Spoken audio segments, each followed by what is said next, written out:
Mickey Cavill, this guy again.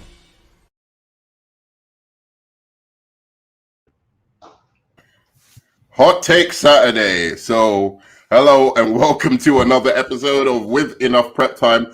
I'm your host, the Nerd Man, and today, I guess it's Hot Take Saturday. It's not Hot Takes Tuesday. We're coming with another hot take.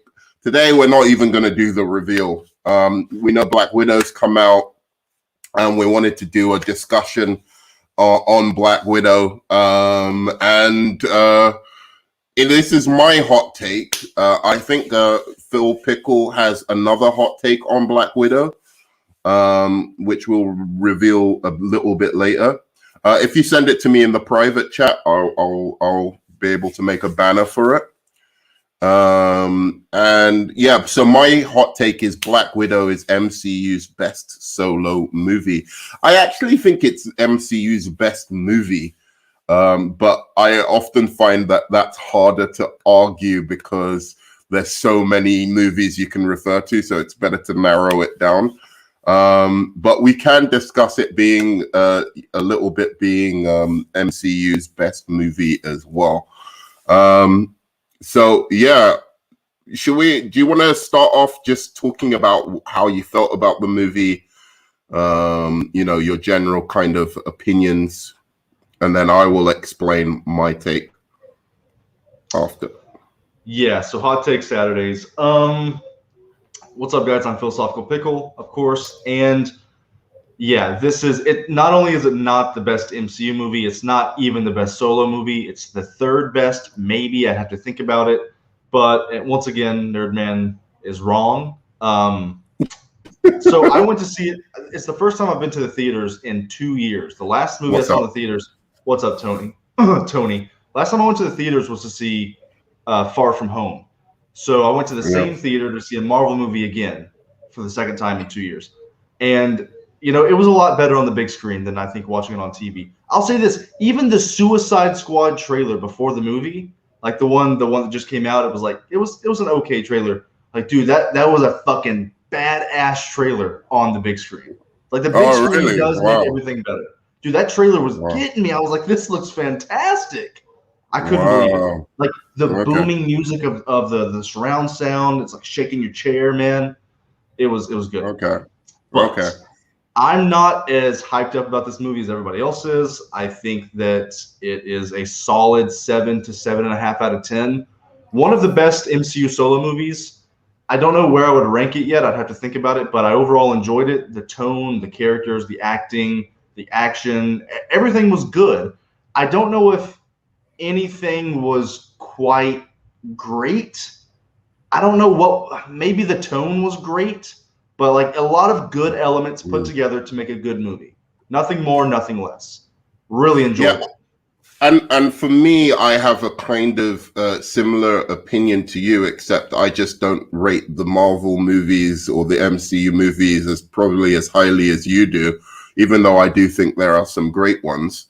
But yeah, my only problem with this movie, and it's not its fault because it's doing what the character needs it to do, I guess. But it's not for me a superhero movie. It's basically a spy movie. It's a souped up spy movie. It doesn't feel as grand as like a Batman or a Superman or even a Captain America to me in that sense, because I'm just watching a spy basically doing her spy shit. It might as well be James Bond or Jason Bourne. But that's not the movie's fault because that's who Black Widow is. I was going to say in my review that I'm writing, this is a James Bond movie, 100%. Yeah. The tone, the things that happen, the action, the villain. Like it really felt like a James Bond movie. Just put Black Widow in there. Superwise, please come on, man, if you can. He said he couldn't. Oh, okay, cool. Don't worry. He was like he was tired or something. Okay, that's no problem. Tired, always working. But don't get me wrong, I really enjoyed Black Widow, a movie that I wasn't excited to see in the first place. I was pleasantly surprised. Yeah, me too. I was definitely pleasantly surprised by it. I I left it just thinking, I wish they would give this kind of treatment to Thor or Captain America. The kind of serious tone. Yo, what up, guys? Yo, K Dot man, what's going on? My Sir. fellow DC apologist. So we were just giving our general impressions of the film at the moment. So what are your general impressions of the Black Widow? What up, Dots? Well, what up, Pickle? Well, for sure, I'm gonna have to change my grade now. I have to go down to 8 instead of 9. 9 is a little too high, especially for that third act. I had to really think about it. That third act was kind of underwhelming.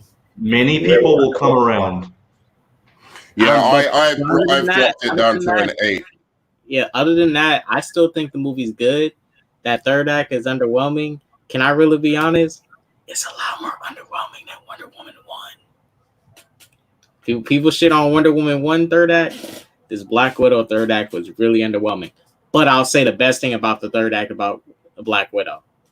Dreykov getting inside the Widow's head like that and just literally just like beating the shit out of her, disrespecting her, talking about you women, you guys are mine. You are my widows. You do what I want you to do.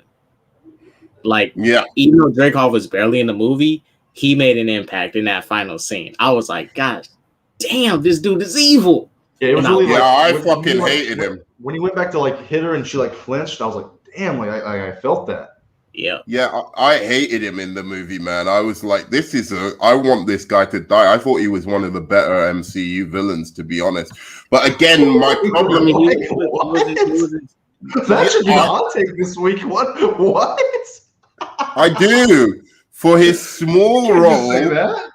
No, for his small role, he had like one of the evilest plans that was I could comprehend, like not like Doctor Strange's villain's plan. Like I didn't even know what the fuck was going. He didn't want people to die. I didn't really get it. Like this one was truly unequivocally just an evil fucking plan. Like straight up, like let's get women from little girls from around the world and capture them, brainwash them, and if they don't like fit into or aren't strong enough to kind of survive this program, just discard and kill them, kill their mothers if they come after them. The guy was fucking evil, and he looked disgusting. He looked like a fucking pig himself, and you just was like, this is a horrible, horrible human being. And I thought, sorry, go on. Wait, Superwise, I will send you the link to StreamYard on your video real quick. And I'll say this. I really love the fact that this film took itself serious. It didn't play around. Like, I'll say this one thing. People may say, and I say it too, some MCU movies are like, kind of goofy in their jokes. And they're honestly, some of them are jokes. Like Guardians and stuff. Freaking Thor, Ragnarok. Ant-Man 1 and 2, they're freaking joke comedy movies. They're not even something that you need to take serious. But this Black Widow movie, this movie started out serious from the beginning to the end, and the comedy, like I agree with Nerdman, would use in the perfect moment. It would use in perfect moments, not just any random moment. For example, a movie like Guardians would have placed comedy during the part where Dreykov and the Black Widows was beating up Black Widow. They would have found a way to sneak some comedy in there in a Guardians film. But in this movie, that whole scene at the end and the Widow's trying to jump Black Widow and she's trying to fend them off and stuff, that whole scene stayed serious until the end. You felt the emotion, and the music complemented it so well too and started heating up. The score was good. Yeah. And I want to piggyback just off of what you said, and then I'll then Superwise. Hi, man. Thanks for joining. I know you're tired. Yeah, I wanted to come on support my father Pickle and my good friend Nerdman. What's up, K-Dots? Hey, son. I guess I'm your uncle then. Uncle, yes, that works. So I was just going to say that there were only 2 moments where I thought there was a bit of forced humor, but most of the humor just came naturally from the characters themselves. They established this is a funny character, this is what he does, and the jokes were funny and dark as well. They were like adult a jokes, lot of dark humor. like really kiddie jokes. So I kind of like that about it. But I will go in after Superwise makes his, tells us how he felt about the film. I will go into why I think Black Widow is MCU's best solo movie and potentially its best movie, just to make it a little bit hard for myself. Fucker. So Superwise, go on. What do you have to say about them? Where did you watch it basically? I watched it in the theaters yesterday, and I just finished watching it today, like a couple hours ago. I watched it for the second time. Cool. Yeah, this was a movie that I was not looking forward to seeing. I just thought, oh, Natasha's dead. I don't really care. But as the release date neared, I was like, you know what? Maybe I'll give it a shot. It's a Marvel movie. I'm going to have fun. And I walked out of the theater pleasantly surprised. Pickle, your icon. I walked out of the theater pleasantly surprised. I gave it an 8.5 out of 10 for my review. I really surprisingly liked this film. Go on. Yeah, no, I'll just go over quickly. I think there was good character development. The tone was mostly consistent. A lot of the jokes landed. Yelena is like my new favorite person. She is so funny in the movie. Florence Pugh did a really good job. It was just a fun, action-packed, thrilling movie overall, and I had a lot of fun with it. And it has a rewatchability factor to it because I watched it for the second time, and I was like, yeah, I could see myself watching this more than once.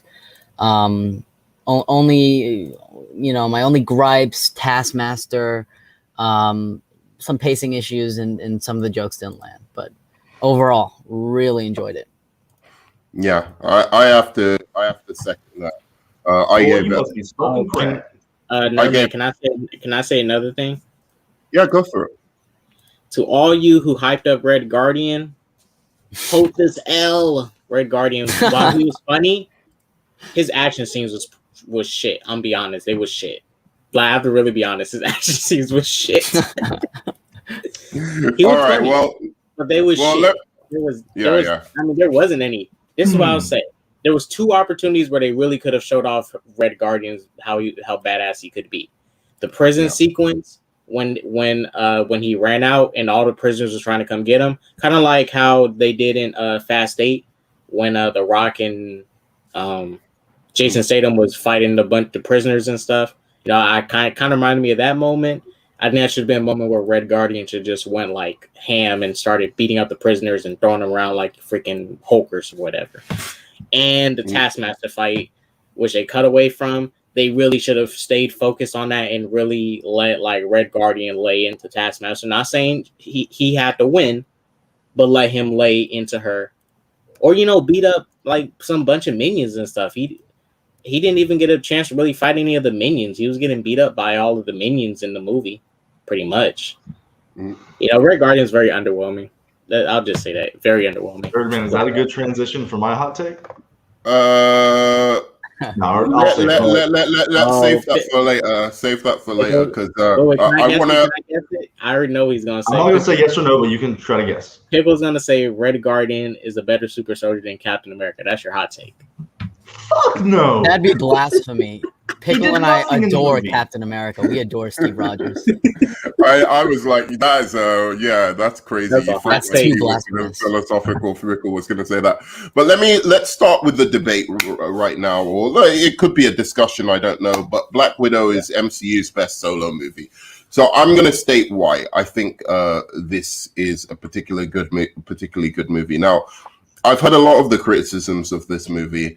A lot of very sensitive men have come out against this movie as well, which I find really kind of quite weird. I've heard arguments like, "Oh, all the men in this are bad and or dumb." The villain is basically like a Harvey Weinstein character, and I'm like, Well, the problem is with that criticism is that, you know, there are Harvey Weinsteins in the world, and therefore it's fair game to use them as models for a villainous character. And there are, you know, real situations with women being trafficked around the world. So using this movie as an allegory for that, I think is, you know, a smart thing for a filmmaker to do, is finds that kind of thing appalling. So I thought adding that kind of realism and not straying away from, you know, actually talking about an issue that happens in the world with women, made this film feel a little bit more significant, a little bit more important. And sorry, go for it.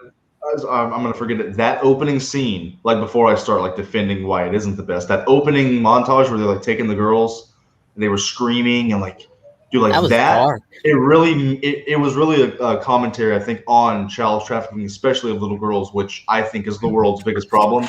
Child trafficking, nobody talks about it enough.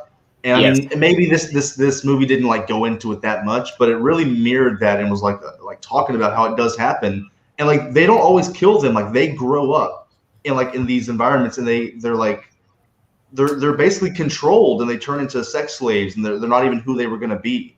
And, like they don't know their parents and stuff. So like, dude, that was deep. That was hardcore dark. I mean, if we had to be honest, if you had to, go ahead. Okay. Go.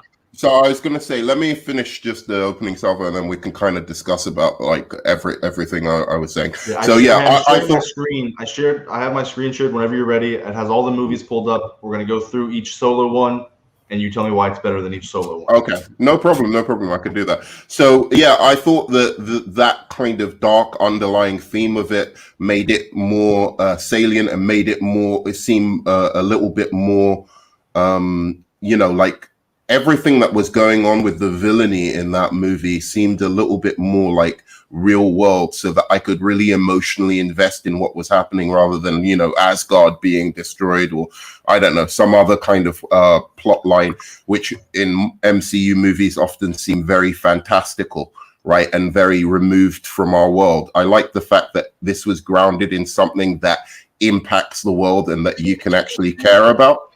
T-shirt, $1 million. What was that? Okay. I thought also that this is my biggest thing, and this will be my biggest argument for why I think this movie is probably the best MCU movie, but definitely the best MCU solo movie. It feels less like a big budget TV show episode and more like an actual movie. The score is great. The cinematography is on point. It's not the best cinematography I've ever seen in a comic book movie, but certainly in the MCU, it's really, really high up there, maybe with Guardians of the Galaxy.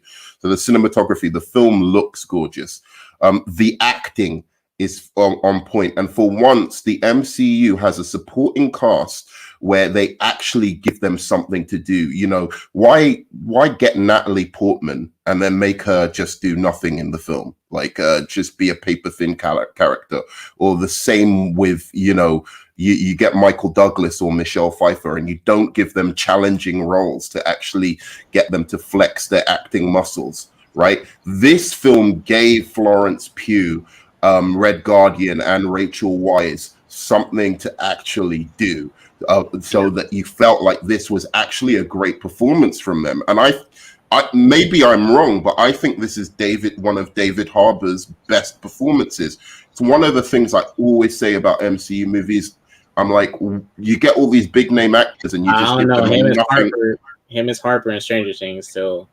Probably. Yeah, no, I'm sure he's really good in that, and I saw the first season of that. But this to me is I've seen David Harbour in a few things, and this to me seems like the most I've seen him flex his acting muscles. So I really I enjoyed that about the movie. The acting was on point, the score was on point, the plot was very thrilling. It had good twists and turns. It wasn't incredibly surprising, but it was nice in that sense.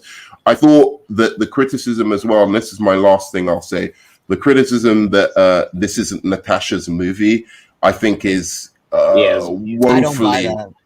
I think it is her movie. Yelena does stand out. She's my favorite character of the entire film. But I don't understand that argument. It You're feels smoking like crack, her son. film, you know? Yeah. Well, it was Natasha's movie. Yeah, I was just gonna say, I really felt like from beginning to end, they tied in where Natasha was in the MCU prior, all the stories that she's told of her life, right? Like that she's just referred to in former MCU movies. All of that was expanded upon. And then they tied it in so that even the villains had a very personal connection with Natasha. So she was the driving heart of this story. And I think it was a very, very good send off for her in that sense. And she was incredibly heroic. She was giving me those kind of Wonder Woman, Captain America kind of vibes in this movie of some of the things she was doing. There are some flaws in this movie, but the good way outweighs the bad. So that's my kind of opening salvo. If you guys, can you all agree that that was a shit opening? I mean, No, come on. I have to. That sucked ass. I have to say first, David Harbour. I think his acting skills. He was strong in this movie. What do you mean it's a shit opening? Sorry, I don't. Do you mean my argument or your argument? I was just kidding. No. The film, you mean? No, the opening of the film might have been the best part of it. No, but your argument is just always shit. Oh, okay. Thank you. All right. Thank you. Sorry, that's a nice way to put it. Why aren't you on screen? I'm trying to show the picture. All right, thank you. That's great. Show me funny for a couple minutes. Damn. All right. Go on, Superwise. No, I just want to say that I like David Harbour's performance. I think he was particularly strong, especially in that opening, and I really like that moment. One of my favorite moments in the movie is when David Harbour is just talking to Yelena in that room, and then they start singing American Pie. It was a very sweet, sincere moment. Yeah, I just wanted to comment on David Harbour. That's pretty much all. No, that's fine. So, in terms of Black Widow being the best solo MCU movie, where do you go with that? Do you agree with me that this feels more like an actual movie than a kind of big budget TV show episode? Well, I'll tell you this much: it's way better than Iron Man 2. It is way better than Iron Man 2 by a long shot. I don't know about that, but I don't know about that either. If you know, it's hard the most underrated comic book movie of all time is Iron Man 2. Iron Man 2 is pretty good. Let me say this. No, Taskmaster and Dreykov are better villains than those two shit villains in Iron Man 2. My Bull and Justin Hammer, a loser. Justin Hammer is a freaking loser of a villain. He doesn't do he's not even worth Tony Stark's time in the movie. That's how irrelevant he is as a villain. Right. He's so irrelevant. He's not even worth his time. Tony literally destroyed this whole man's career. That is kind of his gimmick, though, in Iron Man. Yeah. Well, that's not the argument, K-Dot. K-Dot, do you think that Black Widow is the best solo movie? The best solo movie? That's Nerdman's I don't think it's the best because I would say it's in the top 5 or 10, but it's not the best. The best, better than Iron Man 2. So no. Let's go. So which solo? Someone's echo. It's through K-Dot. Oh, it's gone. What is it? Can you hear me? Is it me? It was, but it's gone. Nerdman, let me go through and we can define which ones are solos, and then we can give our answer. Okay. All right. So Iron Man 2 was a solo. Would you guys agree? Yes. Okay. Thor 2 is a solo. Yes. Oh yeah. Is this a solo? Yep. Yeah. I mean, it's a sequel to Ant-Man. It's a sequel. It's Ant-Man, and Wasp is one of his supporting it's both characters. of their solo movies. I agree. Yeah. Okay. No, this is a solo movie. Yes. Yeah. Yep. Solo. Yeah. Yes. That's not a No, solo movie. that's not a solo movie. It's a team movie. Definitely solo. Solo. Ew. Yep. Solo. Yes. Yep. Solo. Yes. Solo. Yep. Yes. Solo. Yes. Solo. Yes. Solo. Yes. Yep. Nope. Not Nope. solo. I think this is a solo movie, but let's say it's not. No. Which one? Guardians of the Galaxy. Yeah, because it's It's a solo movie for Peter Quill. It's a solo movie for every member. But because Captain America Civil War is not a solo. No, but Captain America Winter Soldier is one. Homecoming is, and this is. Okay, so Nerdman. Black Widow is not as good as Winter Soldier or Iron Man 1. That'll be my whole argument for this thing. Okay, well, put it on one of those two movies then. Is that Winter Soldier? Okay, Winter Soldier. All right. So while we're talking about Winter, you want to talk about Iron Man first or Winter Soldier first? Wait. Let's super wise. Do you think? Let's get super wise, and then we'll go through why you think each one is better, and then I can destroy you. I could say for sure, Black Widow is better than Captain Marvel. It's better than what's the other one? It's better than Captain Marvel. It's better than show him the ones, and then we could say better, worse. So go through them. Start at the top, the tippy top of the MCU. Right. Superwise, is it better than Black Panther? No. This? No. Wow. No. You've got to be fucking with me right now. Doctor Strange. I think it's about equal with Doctor Strange. I like it better than Doctor Strange. I have to agree with K-Dots. I think I have to rewatch Doctor Strange, but yeah. Iron Man 3. Way better. Thor. Yes, it's better. Okay, yes, we know that. Definitely better than Captain Ant-Man. It's better than Ant-Man for me. Okay. Yeah, I would say it's better than Ant-Man. Thor Ragnarok. I know Superwise loves it. Nope. Doesn't touch Thor Ragnarok. I was like, is Thor Ragnarok? Is Thor Ragnarok really a solo movie though? Yeah. Is it like with the Hulk and everything? All right, fair enough. I don't know if it's a solo movie, but anyway, it's better. It's better. So it I know you matter. love this movie, Nerdman. Or you like this movie. You think Black Widow's better than Hulk? Way better. It's better than Hulk. I agree. I agree. Ant-Man and the Wasp. This is way better than this movie. Yeah, for sure. It's way better than this. Yeah. Yes. I think it's only a little bit better than Iron Man 2. Like objectively, Iron Man 2 has better action. Iron Man 2, I'll say this, has better action, but Black Widow to me has better emotion and better characters. Anyway, I'll go into my arguments after. Everyone on this panel agrees that we don't think it is the best solo movie. So Nerdman, let's start with what started it all. Okay, Iron Man 1. Why is Black Widow better than Iron Man 1? Say it out loud. Say it with pride. Say it right now for everybody. I'll wait till we get the picture on. Okay, so Iron Man 1, right? First of all, it has the best thing it has going for it is Robert Downey Jr. and Robert Downey Jr.'s performances. But a lot around Iron Man 1, apart from Pepper Potts, is weak. The villain is weak. It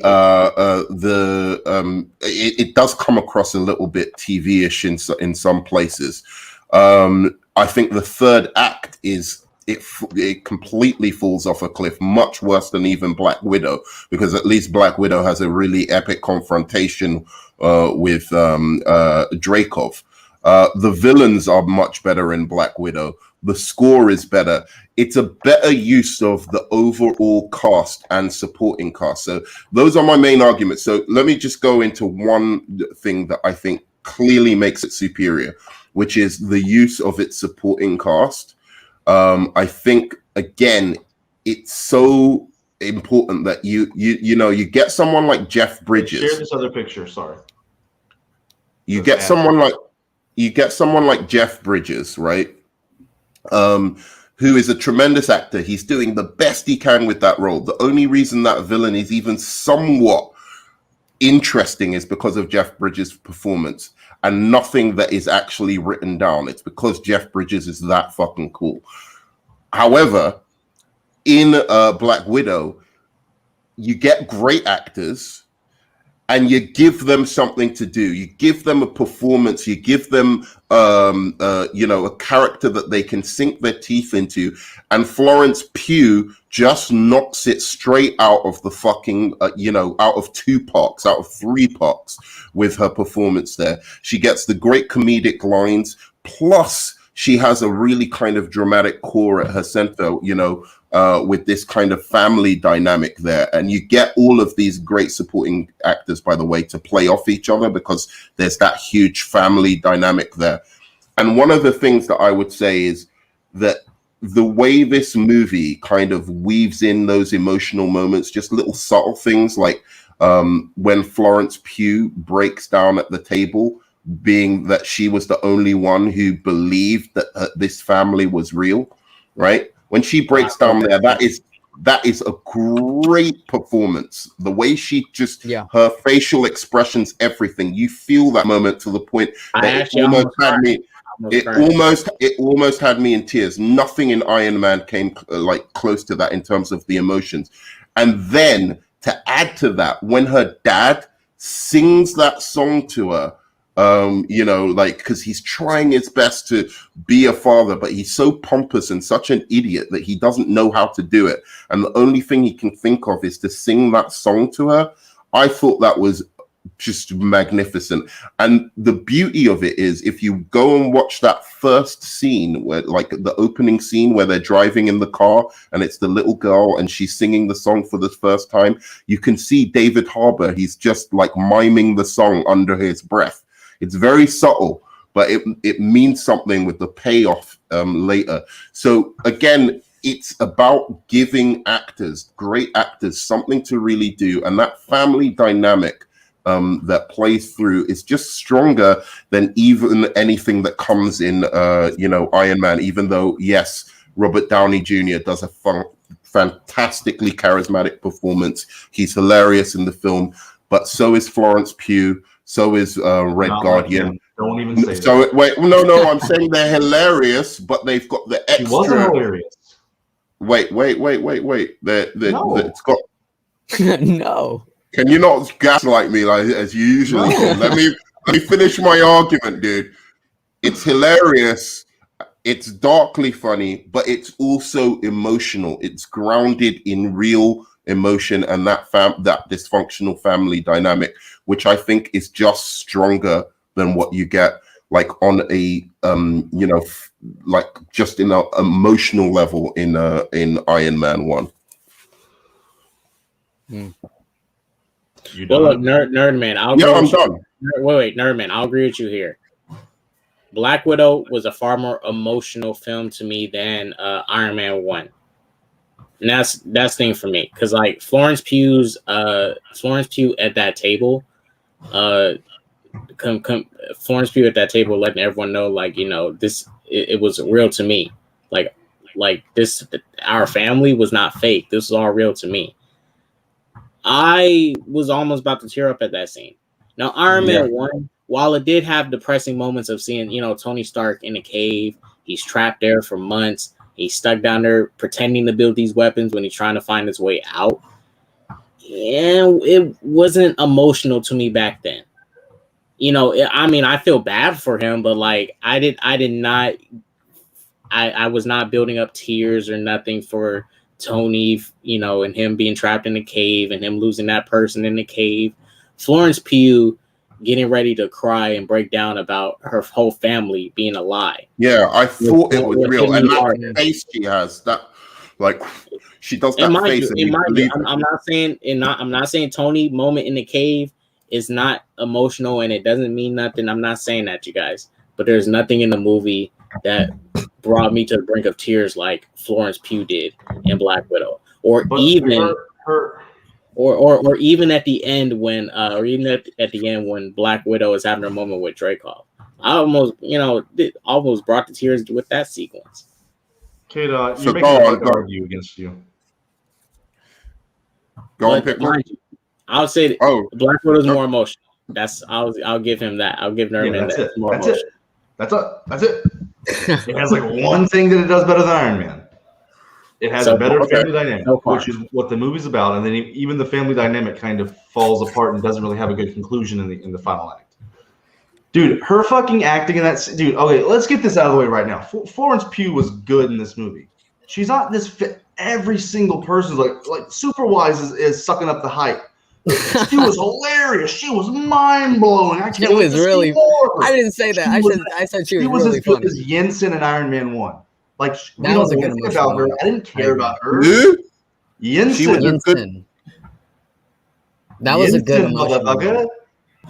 The guy that Jensen's was not in even the cave with Tony. Jensen is not even memorable. This is the thing I know. Oh, Jensen is not exactly. memorable. No. Jensen No. is never memorable, bro. Q when she was like, "It was real to me. It was real to me." That was beautiful. Yeah, dude, if you do it like that, yeah, you're just gaslighting people because you know she didn't do it like that. That's bullshit. But now it's my That's turn. bullshit, They're Pickle. Okay. just like Iron Man says in Iron Man 1 after they No, start but I'm not shooting. going to accept you like doing Hey, like wait. your little Iron mimicking Man, and wait, to you quote Iron Man, know. my turn. Okay, then he fucking flamethrowers those guys. Listen, yes, I think the family moments were better. Let me take this off because I want to see you. I want to see you bigger. I want to see your face, bro. I want to see your face moustache. I want to see it tremble as you lose. No. This is a good movie. Iron Man 1, dude. The charisma from Tony, the writing in that movie, the way that the plot flows from the flashbacks into the next scene to the next scene, like the basic aspects of filmmaking. I think the worst part of Black Widow was that it was kind of disjointed. Like there were parts where it was like a flashback, then it was like kind of boring when she's kind of just walking around talking and sulking, and then it's like an action scene, then it's like another flashback, and then it like goes into a floating it went complete James Bond, a floating fortress in the sky where he controls the main character with pheromones in her head. That was so stupid. You talk about fucking Ironmonger, dude. When she was like, "Oh, I can't smell you. I can smell you, so I'm gonna bash my head against the table, so I can't smell you because my nerves." That was fucking ridiculous. That was complete James Bond cheese. That was way worse than Ironmonger. And Florence Pugh was good. She wasn't great. The accent wasn't great. And she made me laugh like twice. Like what dark humor did she have that was so amazing? The fucking uterus joke, that wasn't even a joke. She was just like, they took her uterus out and he was like, "Okay, I feel bad now." Like, no, dude, come on. It wasn't a joke, but they used it as a comedic moment to kind of, I laughed. To be fair to you, but it worked as I think they shouldn't have used that as a comedic moment. I think that was serious, and they should have taken that a little bit more seriously. Yeah. That was one of the moments where I was like, "This is a little bit MCU. Like, let's not." Well, I mean, Merman, you have to look at deal with the serious implications of this. But it was still funny. Like this. It was still funnier than most MCU jokes, though. But anyway, go on. What? You got to look at that scene from the perspective of the widows, because in that sequence, they already went through that. They went through years of learning to cope with it and, accept it. And at that point, they kind of laugh it off while it still probably traumatizes them. It's, once there's a lot of things that traumatize us when we're young. You just laugh things off. I got to address Mike. Go ahead. No, go on. I spent 7 minutes fucking praising Superman 78, and all he took away from it was that I said it was cheesy. Oh, shit, you praised it. Oh, shit. You were just like, I don't like this movie, but it's so important. It's the most important superhero movie ever made. I have to say that. It sucks. But it's the most important. For the time, it was revolutionary. Bullshit, man. Mike, it's cheesy now, but for the time, I don't even like that movie. For the time, fucking spectacular. Mike, for the time, for all time, bro, it's spectacular. But anyway, we're getting off the point. Wait, can I give Pickle two? Look, Pickle, I'll give you one thing, but I'll have to give you two things that make Black Widow better. I'll give you one. Tony Stark as a character, a lead, as a personality, is, to me, in my opinion, as a better lead than Black Widow. But mind you, they're not the same type of person. But Iron Man does have more personality. But I will say this: Black Widow has better action and score compared to Iron Man 1. No, thank you. I'm gonna say, like, because I was gonna bring that up. I was trying to be long-winded and funny, but genuinely, the action in this movie, like, you go into this movie, a Black Widow movie, for the espionage, the action. Like, let's be fucking real. Like, the family dynamic is great. The action was so subpar. Like, I genuinely can't remember a single thing that stood out to me other than when she's falling through the air because it was a big spectacle. I mean, when Florence Pugh threw her and her leg went through the window of a door, but dude, the action was the battle on the bridge and that battle in the house with Florence Pugh. It was, the choreography was good, K-Dot. I'll say it's weird. The choreography was good, like the things they were doing. But the way it was shot and edited, it was shot so up close, like it was trying to be so intense that it was hard to see what was going on, and there were too many quick cuts. And it was like it was trying to be Winter Soldier, which came in the second half. In the first half, I'll say around in the second half of the movie, I agree. The quick cuts came in, especially with the David Harbour fight with Taskmaster in the end. I agree. But up until Sky basically up until they went into that Sky thing, the cuts were fine. The prison sequence, that's when the action starts to kind of dip for me. But up until the prison sequence, action up until then is great, in my opinion. Look, this film, I'll give you this. Pickle, I'll give you something. I'll give you something. In Iron Man 1, when he went to the Middle East to go fight those terrorists, was a good standout action sequence. But I think Black Widow has 3 action sequences better than stuff in Iron Man 1 with their action sequences. And the score. Which ones? You got to be crazy. Yeah, tell me. Which one? All right, the fight on the bridge, the fight in the house, and the Widow's chasing them. That action sequence, and that prison break.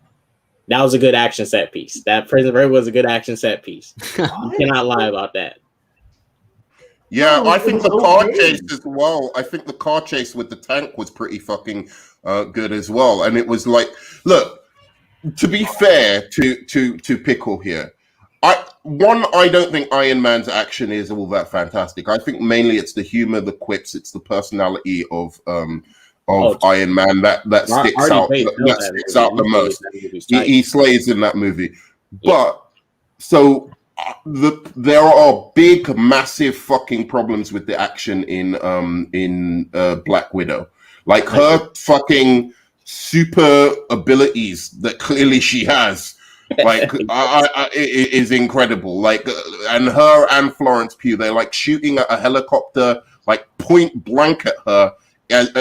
She's got like a target on her from the door that they're shooting at, and they're just going around her, and then she blows up. It was like, what's going on here? You know, like so those were the problems with the actual action. But in terms of spectacle, the action was fucking amazing. Yeah.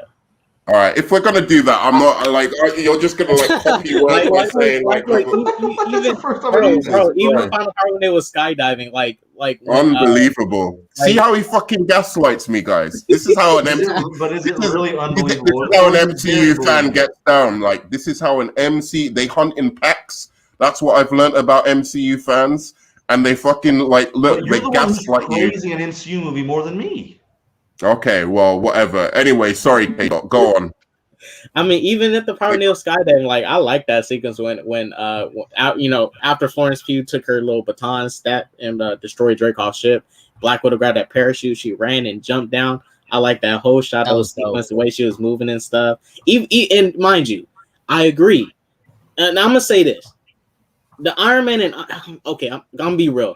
The Iron Man and Ironmonger fight compared to the final fight with Black Widow and Taskmaster, they're both underwhelming to me because they don't really hit hard. Like they don't go that hard.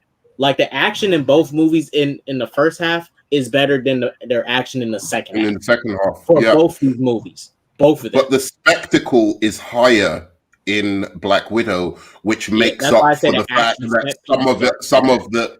Yeah, exactly. The set pieces, the bigness of the scope of them is just bigger and more exhilarating, even though there's like some, few issues in terms of like, hey, like the way it cuts back and forth from like single solo fights, right? Like, those like one-on-one matchups. I don't like the way it does it in that, but in terms of the spectacle of the whole thing, and even the fight between Florence Pugh and Black Widow when they first come to fight together, I wish more of the fight scenes were like that. Yeah, that was the best fight. I was like, damn, they're throwing each other all over the place. I was like, they're strong as hell. But Pickle, I want to give you something. I want to give Pickle something. Don't give him anything. Don't give him. I want to be fair. I want to be fair. He deserve it. All right. And Superwise has to speak after this. Pickle, I'll give you this. The sequence in Iron Man when he was running from the jets and throwing them off. Another good action set piece. Another good action set piece. I'll give you that. I'm being fair, Pickle. You're being fair because it's a better movie. Superwise, what's up? Action. I have to say that I prefer Black Widow a hair more because I love that hand-to-hand combat stuff. You know, Yelena versus Natasha, really good. Taskmaster versus Natasha on the bridge, that was really cool. The ending battle with Taskmaster and Natasha, you know, I thought it was cool. And you know, I really enjoyed that third act when Natasha was skydiving. That was really cool to me. Iron Man, of course, the iconic jet scene. I love that scene. Yeah, I just prefer the hand-to-hand combat stuff a little more. And also, look, this is the really important thing. There was emotions driving most of the action scenes, especially towards the end of Black Widow. It was a story being told within the action scene itself. It wasn't just like, oh, you know, I know there was big spectacle and some of the choreography at the end of the film, like was left lacking. You didn't get that Red Guardian, like real action scene that people probably wanted. But in terms of the driving story behind it, I got emotional during that. I got emotional when I saw how, Black Widow was actually taking on Dreykov, and like the little callbacks to the Avengers, how she would interrogate people without them knowing. All of that stuff was what was the stuff that was important to me. And then, you know, her letting out Taskmaster, because she knew that it was Dreykov's daughter and she wanted to save her because, essentially that was the red in her ledger. All of that stuff, again, it was the weaving of the story into these action scenes that, to be honest, I don't think really happened at that level in Iron Man. I just realized in the Avengers, Loki tells her Dreykov's daughter. Like, he mentions it. That was a callback, yeah. Yeah. Oh, shit! I love how freaking MCU. I love now. how they tie in stuff. It's really cool. The All beauty right. of an interconnected universe. Doesn't make it better though. I'm just remembering a better movie. But seriously, the scene in Iron Man in Gomera where the terrorists are going in there shooting people, murdering them. They take the kid away from the dad and they start kicking him. He says, "Shoot this fucking dog." And Iron Man comes down and starts killing them. That had more emotional impact, it was visually better, more impactful. The action was better than anything in Black Widow, period. Dude, that was a like better moment than PS5. anything that happened. It looked like a PS4 fucking game, like a lot of that. Like, I'm sorry. That really did. The CGI was the weakest point. Birdman for 2008. That was the pinnacle CGI. Then. No, it looked weak. Like there were scenes in this movie. Where Black Widow looked worse than that CGI of Iron Man suit 2008. Watching it on 3D IMAX, man, dude, it didn't, like, the CGI was not as big a problem as people were making out in Black Widow. Skeptical, dude. Like skeptical. Spectacle. I'm sorry. It's better spectacle. It has better. I agree. I mean, it got better spectacle than both movies, but Black Widow got better spectacle. And then, dude, the whole family dynamic of like they realized that they fucked up, and like it didn't really go anywhere for me. Like Red Guardian, he just kind of like nodded at them at the end, but like he never really like he's trying to like admit that he was a bad father, but they just turn it into a joke, and like the mom just kind of nods at them like. They get all of the emotional impact in the house scene when they're at the table, and then when they're like before they go on the last mission. Like for the last 35 minutes of the movie, there was nothing. Her telling Taskmaster like, "I don't want to fight you. I'm sorry. I kind of turned you into this." It fell flat because we didn't know that person. We weren't connected to them. And let's fucking talk about it. Taskmaster is one of the worst villains in the MCU. She was fucking terrible. Facts. I have to terrible agree. villain. I don't disagree, but her action sequences as a villain, a obstacle for Black Widow to get through. Taskmaster was no joke. It was good. But as a character, I'll agree. Taskmaster was shit because Taskmaster has a personality. He's supposed to have personality. He's not a Winter Soldier type of character. That's what they messed up with Taskmaster. It was a gimmick. The first time it was like, okay, I have this. Dude, Taskmaster is so fucking cool. But it was a gimmick in this one. It was like, hey, in this scene, look, I can throw Cap shield. I jump up like she does. And then I pull out the bow and arrow one time. I pull out Black Panther's claws. Look, but she never uses the claws. Like they were just each scene had a gimmick of something that she could mimic. Yeah, just you never really felt that she could mimic the moves of the other person. Like it was just like, hey, let's tell you she can do it and show you it once each scene. And then she's just a generic, fucking ugly looking, I agree. stupid fucking villain that led to nothing. No. That's where I disagree with you. But Ironmonger, let's keep it real. Yeah. Hey, let's be real about Ironmonger, who goes nowhere. Nobody remembers him. Nobody talks about him. Yes, we do. We quote I remember him. in a box, in a cave with a box of scraps. I love it. It's great. Let's be honest. Ironmonger and Taskmaster are like one line, and it's crap. That's the last thing I'll say on her. The pinnacle of her story is her wailing on the ground, going, "Is she dead?" And then they cut away from her. Like that's her ending. Wait. First of all, she is the physical threat in the movie, right? And as a physical threat, she is terrifying. Like when you first see her, she's terrifying. But the real villain is Dreykov, and Dreykov is much better and has a much more, as I said, like it's a evil, devious fucking plan that you can actually connect to a lot more than the kind of, I don't know, cartoonish antics of fucking Ironmonger in Iron Man. I'm sorry, it is. He want to take Tony's business. That's his motivation. I want to take Tony's business. Dreykov hates women, so he just doesn't like women, so he kidnaps them and turns them into. That's not what he's doing. No, that's not what he's doing. He's using them to take over the world, government. He wants to use them as like Russian sleeper agents. It's basically what he used them as, and then take over stuff. Use them as sleeper agents. But women are the best things you can use, because women can easily overpower men with their sex appeal and all these other things and stuff. No, it didn't explain what. No, that's another thing. Why did he explain women? The only thing he said, I'm not like one of these people who were like, "Oh, it's a feminist thing." I didn't know, but like I was wondering, like, why does he choose only women? And his explanation was like, there are so many girls in the world. Like, what? Why is it women? Why didn't he Wait a second. We don't know that it's only women, though, do we? Like, that's just an assumption. Every single pictures of the girls. Every single. Well, okay, all right. Look.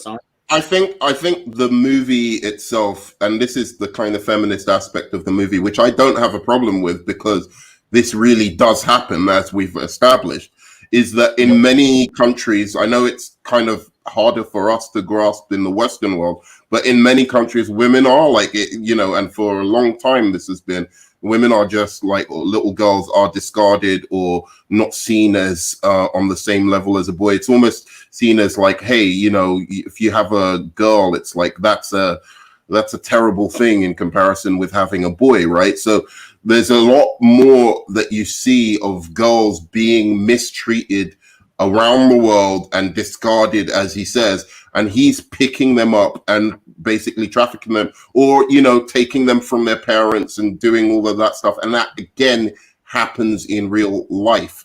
And but there's a reason for it in real life. So, the men are attracted to the little girls. In this movie, why does he choose women? That's just because world leaders are attracted to hot fucking women, right? So he can use these women to get closer to those world leaders and to get and they're unsuspected. They're a man is suspected of being a threat, whereas a woman, not so much. Like if you see a beautiful woman, maybe your guard is let down more easily. So using women makes sense as Black Widows. Using women makes more sense as that kind of assassin. In this movie, it doesn't though. In the 20 mind you, they don't show it, but they explain it. When he's explaining his plan to her, a generic thing in movies, a trope that happens, he's sitting there explaining the plan to her. He never explains that. Well, Pickle, they don't show it, but we have to go back to the other MCU movies where Black Widow, Natasha, Iron Man 2 used her sex appeal and her abilities as a woman to, you know, woo Tony Stark, make him feel comfortable around her, and then later in the movie, she gets the upper hand and finally goes, "Hey, I'm the Black Widow and stuff, and we're gonna do this, this, this, and this to you."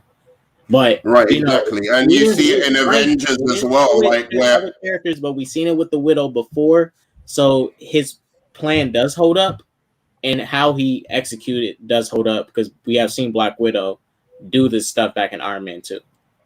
Yeah, so we know how it works. We didn't need the movie to stop to explain that specific thing to us. You're the one he explained basically on a very basic level.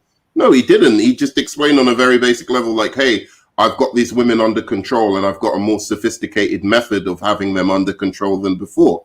That's all he did. He was a James because Bond it was already established that Black Widow was working for him before. Now he has a new kind of mechanism of chemical subjugation, essentially, that he's using that makes his his Black Widow program more sophisticated. That's all he was saying. I don't think he was explaining the whole huge plot of how precisely these Black widows infiltrate, like countries and can topple governments and stuff like that. I don't think he was doing. To be fair, they didn't even show that in movies like Winter Soldier, because even in Falcon Winter Soldier, because they even explain like, oh, the Winter Soldiers was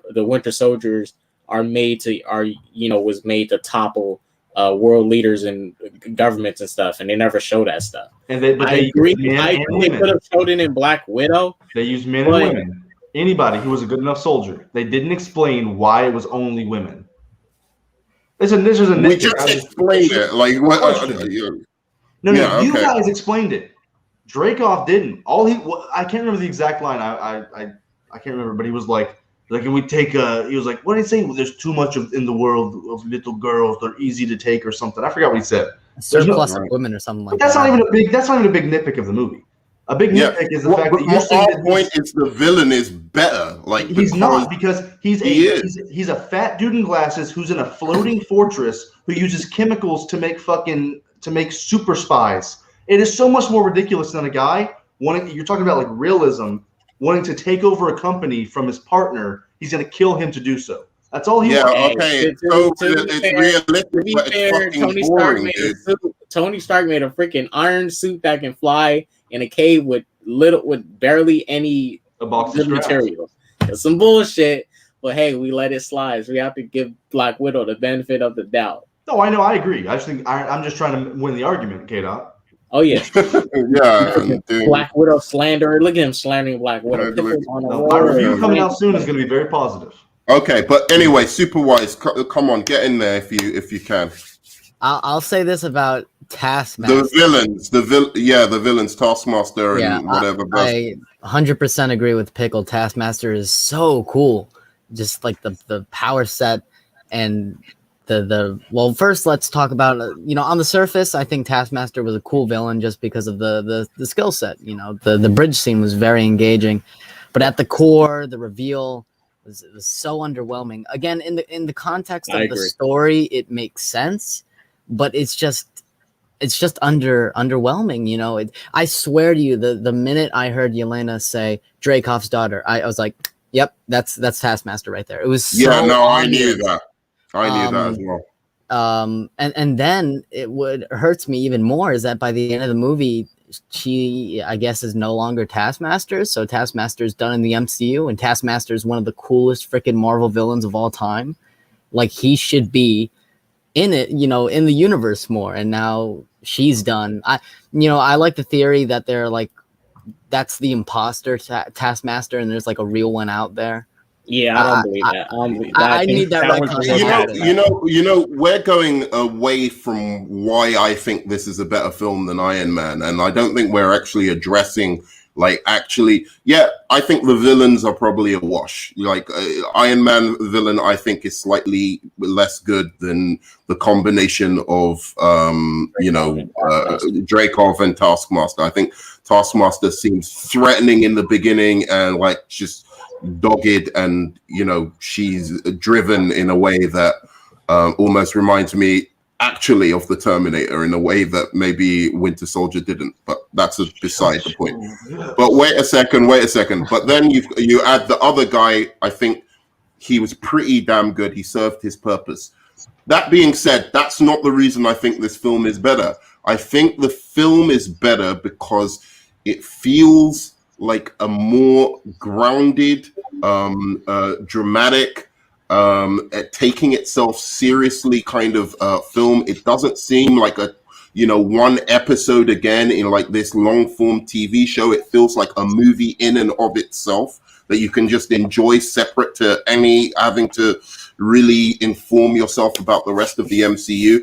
And more significantly, it gives its actors really meaty roles to get into, and it's got a better supporting cast than Iron Man, right? And it's got better, like a more emotional journey for the hero than Iron Man, and you feel that. And the family dynamic is at the center of that story, works, I think, even better than, say Iron Man or Robert Downey Jr.'s central performance in Iron Man. That family dynamic, that thing, the scene around the table, it just sets up things so that you care and you are invested in these characters, even through the spectacle of the last action scene. So that's my main thing. That again, what is superior about this and what feels so different about it to other MCU movies is cinematically it works better via acting, via score, via cinematography, and via the emotional journey of the characters, each one having their arc. I disagree about the score was very generic. Yeah, I agree. And Lorne Balfe is actually a really good composer. He did a very good job with Mission Impossible Fallout. But there was no theme in this movie that the music was intense. It was good, but it wasn't Iron Man. It wasn't dun dun dun dun dun dun dun dun dun dun. Just iconic badass but rock. That's just wasn't that theme basically Iron Maiden? No, that wasn't an original score. No. Yes, it was. Oh, okay. Oh, okay. Yeah, all right. Sorry, my bad. No, the score in Black Widow was good. It didn't stand out. Iron Man stands out. That's iconic. Captain America stands out. Wait. Are you talking Black about Widow really didn't have a definitive character theme or like score in overall the movie? Because Iron Man's theme, like dun dun, it stands out compared to Black Widow's theme. Yeah, but that's fucking Iron Maiden. No, that's not. It's Black Sabbath. That's Black Sabbath. Black Sabbath, pardon me, Black Sabbath. But, no, he means like the original music. Like the orchestra, like she had like generic, like dun, dun, dun, dun, dun, like just generic orchestra in the background. No, she did not. There was one. If you watch the first scene, like where they're driving, in the first 30 minutes, there was some good music, and then for the rest of the movie, it felt like the movie got worse as it went on, even though it was never bad. Like it started really dark and really strong. Then the middle, it was like, oh, this is still kind of good, and then in the end, it like just. It kind of goes like Iron Man gets better. Okay, no, never mind. I lied. Iron Man also gets worse. It gets worse. Yeah. Take that argument back. Iron Man's better. No, you're making some great points of why it could be, I think, objectively be better. I just think that Iron Man, Tony Stark as a character, holds that movie up. Like there's not a lot of memorable dialogue from Natasha herself. I don't think she has really any big wow moments. In the final moments of the movie, I think Yelena gets more memorable moments. I think Red Guardian gets more memorable dialogue, and Natasha is. No, but you're just remembering it because of the jokes. You're remembering it because they have humorous lines. No, she's Iron Man says she's a more serious protagonist than Robert Downey Jr. So when Jensen tells him, he said, "Come on, we got to get out of this cave." He said, "We got to go see your family." He says, "My family is dead, Stark. This was the plan all along." He tells them, "Don't waste your life." And then Tony goes and destroys them. That is amazing. And when Tony tells Pepper, "Wait, that's not Iron Man. That's Yeltsin." The Jensen. The moment you talked about wasn't Iron Man saying that was Jensen. So you're saying it's a better. So I cared more about that moment than when Yelena was going to sacrifice herself. When she said, "This was really fun." Like, Yeah, I know, but I'm not talking about that. Yelena's best moment was around the table where you're she's like talking about basically one great scene around the great table, stuff. but you're not talking No, about she's anything got else. the moment with the superhero landing where she does that fucking thing. What That are was you kind of doing? Blah blah blah. fun. That was It made me fucking chuckle. hilarious, dude. There were many moments with her. She was And I hated, great throughout. I hated when she was like, this would be a cool way to die. And then she was on the table and she was like, this is not a cool way to die. Like that, oh, that made me cringe. The only time in the whole movie that made me go, oh fuck. Yeah, well, I didn't like that as well. Dude, this was But a good anyway, movie. It's hard to critique it. so let's pivot a little bit because I don't know that you want to die on this sword. I think this was a great I will die on the next start one. off. This was a great start off to the MCU Iron Man. I think it went really down from there. You're not lying. But it was a fantastic start to the MCU. So then there was a little bit of a dips. Then you get Avengers, then a dip, and then I think you get Winter Soldier, which is fantastic. So I think, is that the one you want? I think that's the one everyone would agree is its main competition, right? Winter Soldier is the main out of all the solo films. Winter Soldier is the main competition because Black Widow and Winter Soldier are very similar with tone. They're both tactical espionage films. They both style tone, yeah. All right, so before you go, Superwise, let's hear from you. Black Widow or Winter Soldier? Which one's better and why? Oh man, that's hard. I'm gonna say Winter Soldier. That movie barely has any jokes. It truly is tonally consistent. It's spy thriller espionage. I think it does it a little better than Black Widow. But yeah, they're both really good movies. What I have to say about Black Widow is that it definitely is one of the most emotional MCU movies. Just because of the subject matter, you know, the child trafficking. You know, Natasha and Yelena, lost their childhood. You know, they couldn't really live their lives the way, it was meant to be. And, that's very profound stuff. And so it's definitely better than Dark World, better than Captain Marvel for sure. It's not the best solo film, in my opinion, but it's really, really good. I really enjoyed it. Thank you, man. I don't know if you need to bounce right now or you can stay a bit longer, but thanks for your contribution as always, man. Superwise, you're fantastic, man. So does anyone want to answer to that? I'll say this. Look, I'm sitting on a green stage. What the fuck? They could put anything. Well, before you guys start, I'm gonna go. Thanks for having me on. Thanks, I'm definitely gonna watch the rest of this conversation. Freaking really liked Black Widow. Thanks for having me on, guys. Bye, buddy. No problem, man. Bye. Peace out. So we'll do this discussion for a bit, and then we'll move on to your hot take, Phil Pickle. Now, see, this is a tough one because, mind you, these are the best ones to compare because they literally have the same type of they're literally in the same type of genre in a sense. The comic book, tactical, espionage, spy type of films are Superwise set. Now I'm gonna say this. Let's the first things first. I'll compare the openings. Captain America: The Winter Soldier's opening, and I look at it like this: it's an opening that was letting the audience know that we're taking all your complaints from Cap in Avengers 1, and we're about to flip that on its head. And when that introduction to Captain America and Winter Soldier, amazing. Him on a boat, on a ship, taking out all the enemies, doing it in a very tactical manner too, not going in gun-ho crazy, taking out one person at a time, keep consistently moving.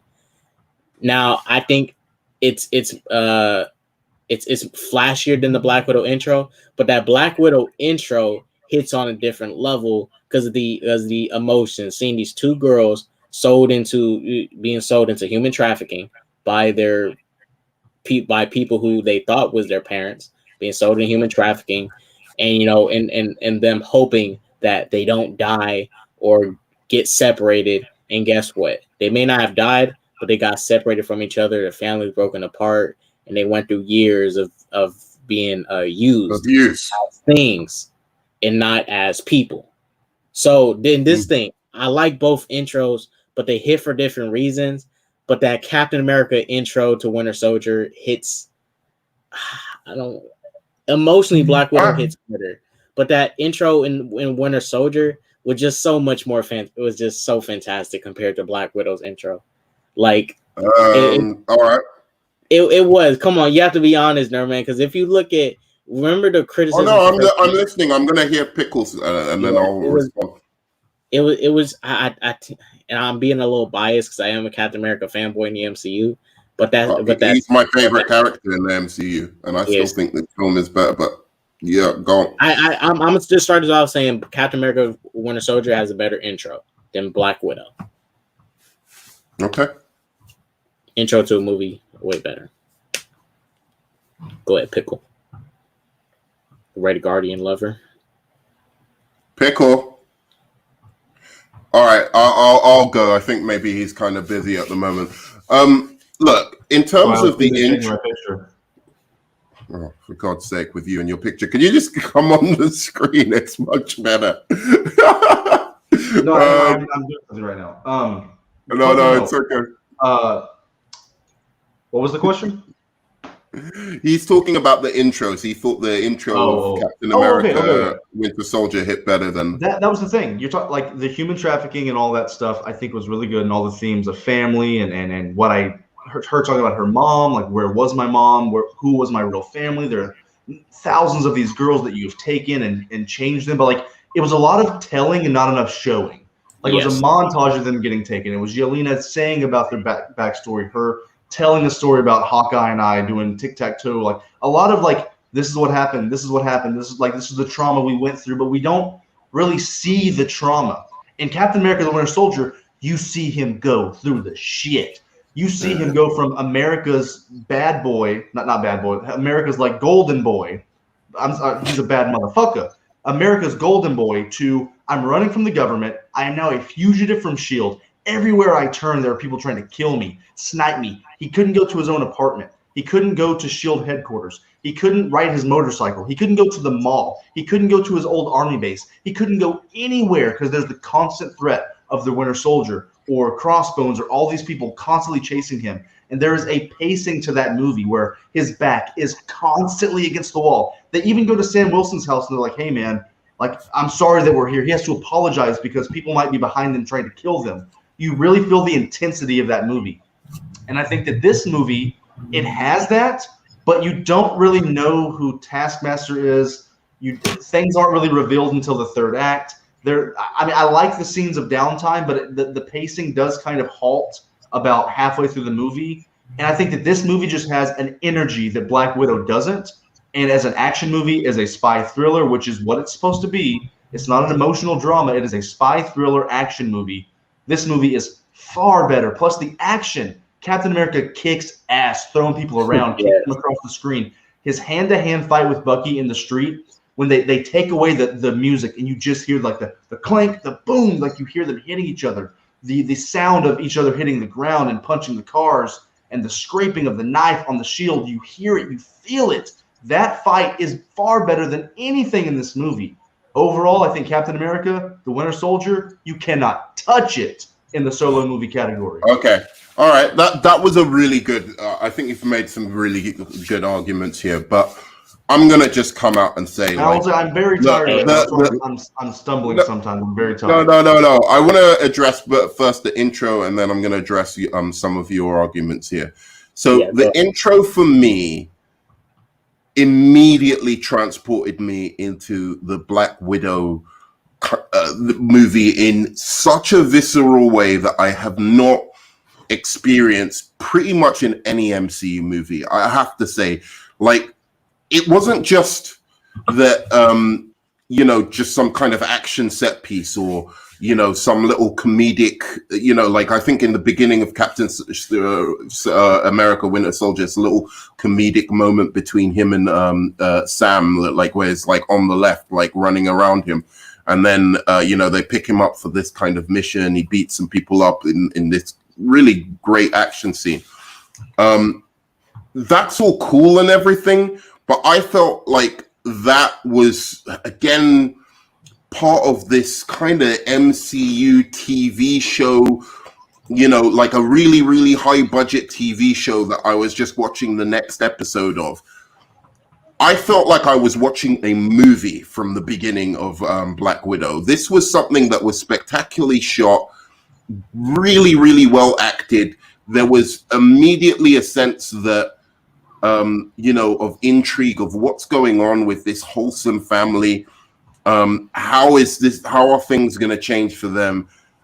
And I just think it sets up the pieces so well, and then it goes straight into that like montage, which is kind of like somewhat James Bond, somewhat like Watchmen-esque, you know, Snyder like Watchmen-esque, of like you know, telling you the story of the Black Widows and Black Widow herself through this montage.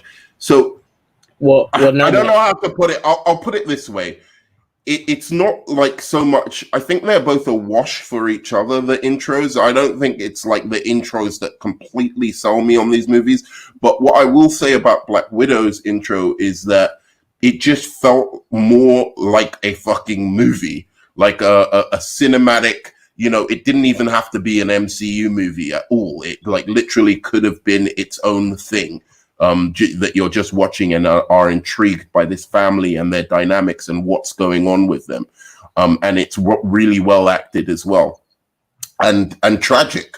So it gets you emotionally invested immediately. And that's, I think, the core difference for me. It feels like a movie, not like just an MCU comic book kind of fare.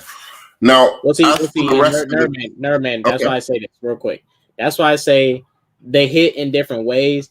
But since the Captain America Winter Soldier is so action packed, it pulls me in even harder because I'm looking at all this action and all this goody popcornness and stuff. Black Widow's intro emotionally makes you feel sad. You the like music swelling, yeah, everything. It makes you sad, but not in like not in a sad depression, but sad in like, man, I feel bad for these girls. This is some bullshit. I wish it was not happening to them. It gets you're invested in it.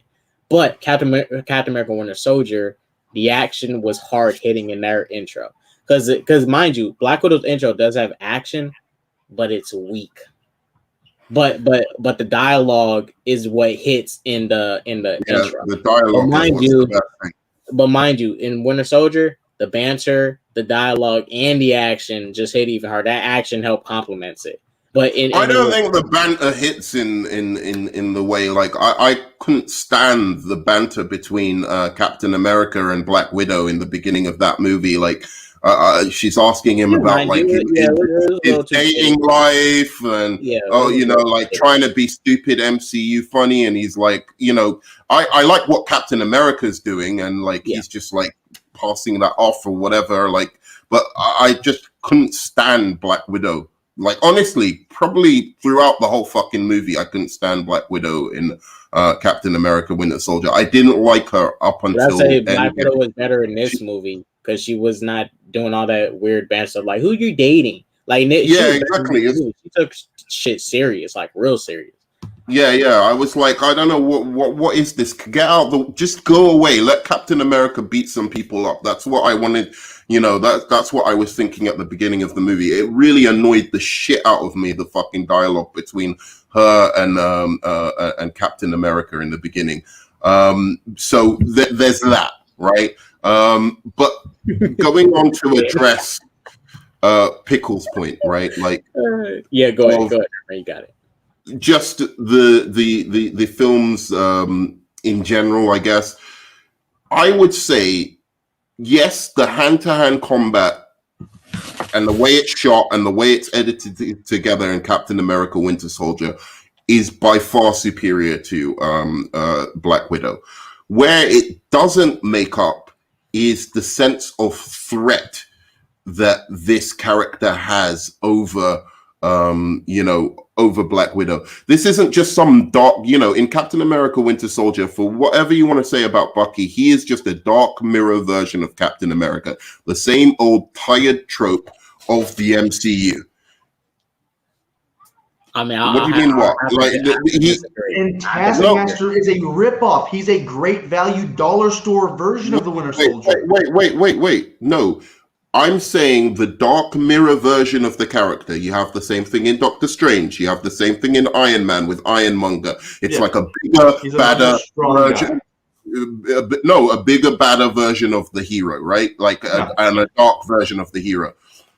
And essentially, when it comes to Captain America and his fights with Captain America, I don't feel the threat that you feel towards Captain America at all. I feel Captain America more than meets up to the task of taking on Bucky. They try their best with the hand-to-hand combat to make it cool, but I don't feel the threat. There's no stakes because even the person that fucking dies in the movie is resurrected eventually, and you kind of get the sense that he's not dead.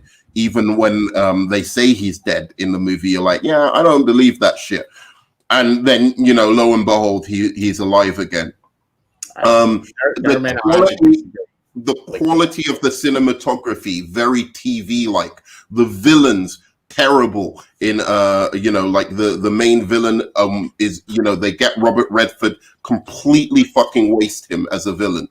Now, again, with Taskmaster, from that bridge scene, the hand-to-hand combat isn't as good, but the level of threat that you feel and the fact that this just isn't some Dark Mirror version of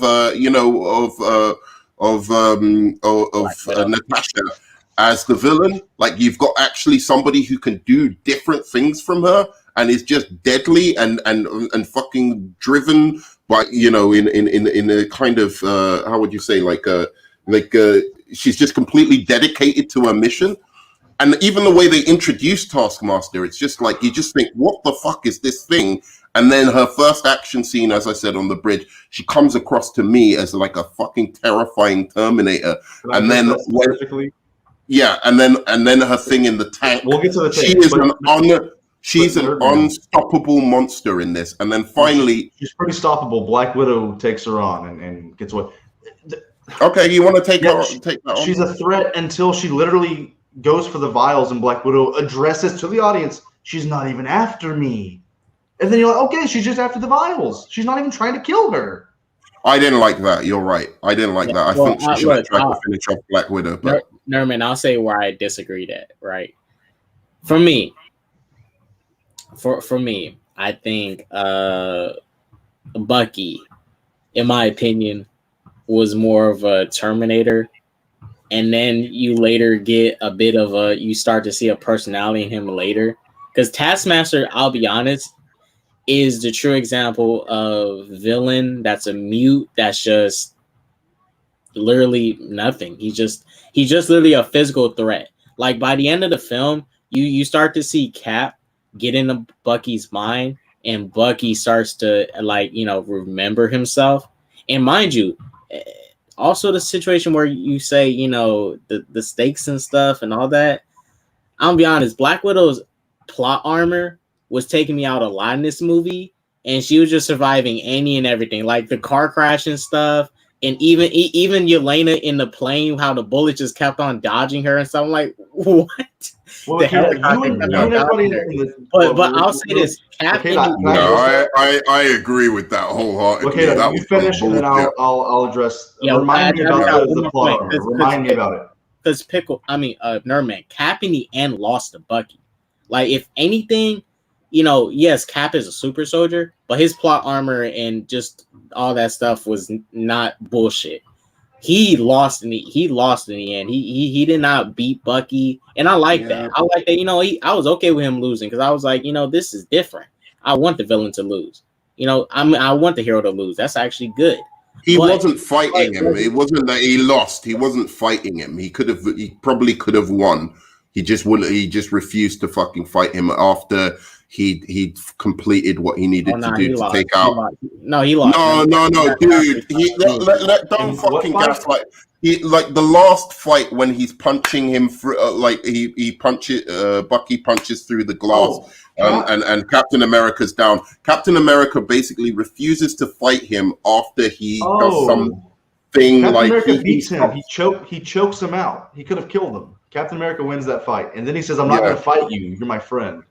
Right, exactly. So no, that's not how it goes But down. Wait, let me go back. I'm about to look at it. I think he got okay, the Doc. So he chokes Go ahead. Bucky out, and then he gets up to put the chip in, and Bucky wakes up. Like he wins the fight, and then he literally says verbatim, "I'm not going to fight you. You're my friend," and he says, "You're my mission."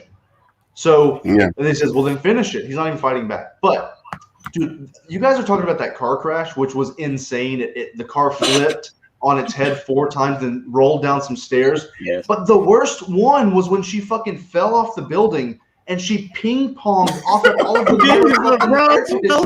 I was like, dude, what the fuck is this? she fucking. And there's another Black Widow right there as She well with the fucking broken bounced. leg.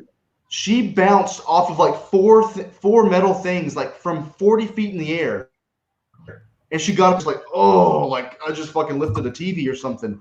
And the other lady, the other girl, that was dark when she fell and like her fucking leg was twisted. Like there was some good violence in this movie when that happened. When the Red Guardian broke that guy's arm and it was like a fucking, a fucking silly string. That was a great intro to Red Guardian, by the way. Yeah, even though it was really stupid that he was like arm wrestling while he was getting a tattoo, like that tattoo. No, I thought that was knowing funny. how tattoos work, like that tattoo would look like shit. Especially if they were doing a portrait of his face, like it would be. But dude, the scene in Captain America: The Winter Soldier, the elevator scene. Let me tell you why that builds more tension than any scene in this movie. Dude, everything is all good. He gets in there, and Frank Grillo was like, "You want to meet up at the top of the building, Cap?" And you can tell that he has like a nervousness about his voice. Like Frank Grillo actually changes his voice to a more like anxious manner, and he's like, "No, let's just keep going." Then more people come in, and like you see Chris Evans' face, and like you're getting these details without dialogue. Then more people come in, and he looks at the guy, and he's like grabbing on his baton, and he looks and sees like a bead of sweat on this guy's head, and you see Chris Evans start to realize that what's happening, and that scene builds so much tension, and then the ass whooping that ensues is fantastic. This movie even copied. It was so badass. Dude, you're talking about the action again. Wait. When he flips his shield and catches it, he flips his shield and catches it. It's so iconic and cool that Taskmaster had to copy it. This movie is a little copy of The Winter Soldier, and it's not as good. No. It's not a copy. Let's start off there. It's not a copy. It's not as good. You're right. So look, basically, all you're talking about is the action beats, right? Like the action beats in Winter Soldier, right? Which we can clearly establish. Yes, the hand-to-hand combat was fucking fantastic. That being said, again, this story where Black Widow succeeds much more than any MCU movie is investing you in the emotions of these characters and creating a colorful set of characters for Natasha to actually bounce off. The supporting cast in Captain America: Winter Soldier, weaker. Every single one is weaker than than what you get in Black Widow. Sam was better than Melina. Sam was not better than Melina. Are you fucking kidding me? Come on, K-Dot, please tell me you're not going to go for that. Wasted. She was wasted. Sam was used. Do you mean, sorry, Melina the mother? The mother. Oh, okay. I thought you meant Yelena. Sorry, I was confusing the two. But no, I think look, Sam and versus the mother. I was more emotionally invested in what the mother was going through, like, and the thing of, is she still dedicated to this program or not?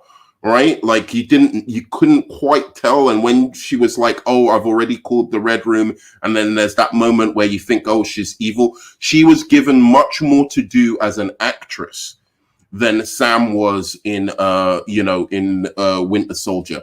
She had to perform. She had to do things to make you feel like, oh, I don't know where this character is at the moment. And it felt much more, like a spot, like in terms of the spy espionage element of like, where is the character at? Like, is she on whose side is she on? And how is she, and how they end up tricking Draco in the end? I think that was done like a little bit better than the kind of spy elements in Winter Soldier. I'd add as well that there's this kind of cartoony element at the center, because you've got this quite serious story in Winter Soldier, and then right in the middle you've got this German cartoon character who was the guy from the first Captain America who's giving away this sinister plan, and he's just completely ridiculous. And it's like after that, I'm just like, this is a cartoon. It's not. Oh, but that happened. The exposition dump by a guy with an accent happens in the middle of the movie. In Black Widow, it happens in the finale, which makes the but that guy, he might not be terrifying, but he is a scumbag that you fucking hate and you take seriously. His death was so comical when his glasses flew to the. All right. His death I'm talking about his actual performance. Also, Dreykov was better than the other guy. Dreykov was way better. No, absolutely not. Alexander Pierce was better. No, I don't know. Go on, and then Pickle, go on. Like this thing, when I go back to Winter Soldier, I don't even care about Alexander Pierce. I just care about the Winter Soldier and Bucky as the obstacle for Cap. I don't care about Alexander Pierce because this is the thing. His performance did not hit me the way Dreykov's did, saying all that. Dreykov was literally Frieza from Dragon Ball Z. That's what the fuck he was. I was like, okay, don't disrespect Frieza like that. What? He was a scumbag. He was a complete and utter scumbag who you actually hated. For what he was doing and the way he was, interacting with Black Widow, and that exchange between them was fucking brilliant. It really was up until, the whole way through. I disagree with you on her breaking her nose because I thought that was a great callback again to Avengers 1 where she's interrogating the guys. And they don't even know that she's interrogating them. So that's thank you for your cooperation. So that was a really good callback to that. And I kind of felt like halfway through, hey, that's where she's going with this. I know that's where she's going with it. So it wasn't a surprise when she did it, but it was still a triumphant moment. So I like that. And his performance all through that, he was just, he was this slimy, horrible fucking individual who's doing these things to this little girl. And I believed it. Whereas this Zola guy at the middle, I was just like, what is this? What? This fucking clown again? Couldn't we have brought the Red Skull back to do this or something? Or Alexander Pierce be the Red Skull? That would have been kind of cool. That was something for the comic book fans who wanted to see Zola kind of because in the comics, he's like a screen with his face on it. So that was it was bad. It was bad because all the seriousness that had of the scenario that had been that you'd had the film leading up to was culminated in that, and you're just like, okay, this is just a joke now. This is just like a comic book movie now. It's not the spy thriller that I thought it was. It's like Black Widow doesn't do that with a fortress in the sky. No, because again you get that guy who is a much more realistic, serious fucking villain. I'm sorry, it might be a flying fortress in the sky, but at least he's a fucking serious, fucking horrible, disgusting person that you want to see vanquished. Robert Alexander Pierce kills his Mexican maid because she saw him drinking milk. Okay. Well, our guy sells girls into slavery, so I think that's a little bit worse. Dreykov is a slimy son of a bitch. But I have a genuine question, about the plot. I will admit to everybody watching, I had 2 hours of sleep. Then I went to work, and then I immediately went to go see this movie. I was almost falling asleep on the way to see the movie, so I need to see it again because I was like a zombie. I still enjoyed it, but I know that maybe it didn't have my full attention because I was so tired. But why were David Hart? Why was the fake family implemented in the first place? What was the point? Why were they in Ohio? What was the whole point of that? To get some kind of disc from. And then what was the disc? He gives them the disc, and they've never mentioned it again. What? Yeah, that was just kind of confusing to me. What was happening? Well, this is the only thing I can assume. I mean, I'm only assuming because they really didn't do nothing with that disc. That they was, the Russian sleeper agents they used to implement back in the Cold War era and stuff. Mind you, this was after the Cold War, so I'm not saying that still matters. The whole first scene is predicated on they're coming for us because I have this disc. He gives it to him, And then they're like, No, No, it was from She Shield. was like, It I was hated Shield. that he It was put me Shield in Ohio chasing. for 3 years. Like, why did they give Black Widow to them? Like, if they already had Black Widow, why wasn't she in the Red Room process? Like, she was older than the other No, kids. It was just kind of she- confusing No, of why it was she'd happening. already been Wait, through the Red Room, and then Yeah. she was put together with this family, right, so as to do this 3-year mission with them. I And just the didn't only get person that. the only person who didn't know was the little girl.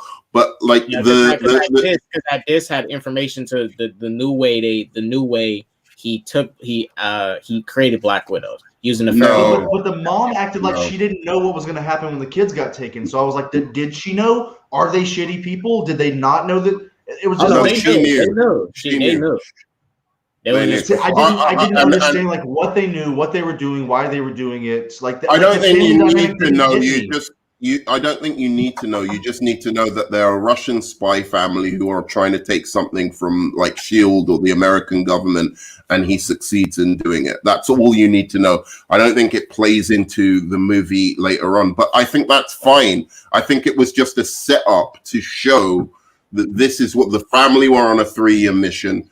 They completed their mission and they were trying to escape. That's it.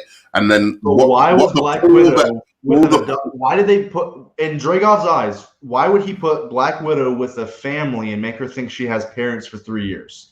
Like, what was the point of it? I genuinely don't understand. Just because if it was just some man and a woman, right, like a husband and a wife or whatever, they'd be more suspicious than if they have 2 little girls who, they're looking after her and stuff. Like, it seems like it just makes it more. There's just a lot of stuff that you makes have it to more put in believable. the movie that wasn't explained, and maybe I don't know. It was a little confusing. I was like, wait, what's going? Because the first thing I'm like, wait, what the fuck's going on? I was like, okay, they're gonna explain the disc and like why they're in Ohio. Then they explained it, and I was still like, what the fuck was They going on? didn't explain the disc. They didn't What explain the the fuck? disc. I don't know. No, they didn't explain the disc. So, but like in general, as I said, like I think even the little things of where the character work of the Red Guardian. I know he didn't have a tight action scene, and that's a flaw in the movie. I know that they were a little bit too invincible, and that took away from how terrifying a monster Taskmaster was. But the character work is what I think is just the most significantly superior to most MCU movies, and giving the supporting cast things to actually do. Like, let's not just get these A-class actors for no reason. Let's actually use them to, do what they do best, perform at the highest level. And so when I saw, the Red Guardian and, just that he's just this tension between that he is proud of these girls. He does in some way have this paternal feeling towards them, but he's also, this completely delusional guy trapped in the glory days of his, imagined conflict with the great Captain America. And he's like his arch nemesis and stuff like that. And it was hilarious, but then there's a softer side to him as well, where that he is trying to connect with these girls as well, where he's like, yes, I'm so proud of you, you my girls, you have become an Avenger, you have become one of the top killers in the world. It felt so fake, like he was still manipulating them. I don't think he was manipulating them, because he's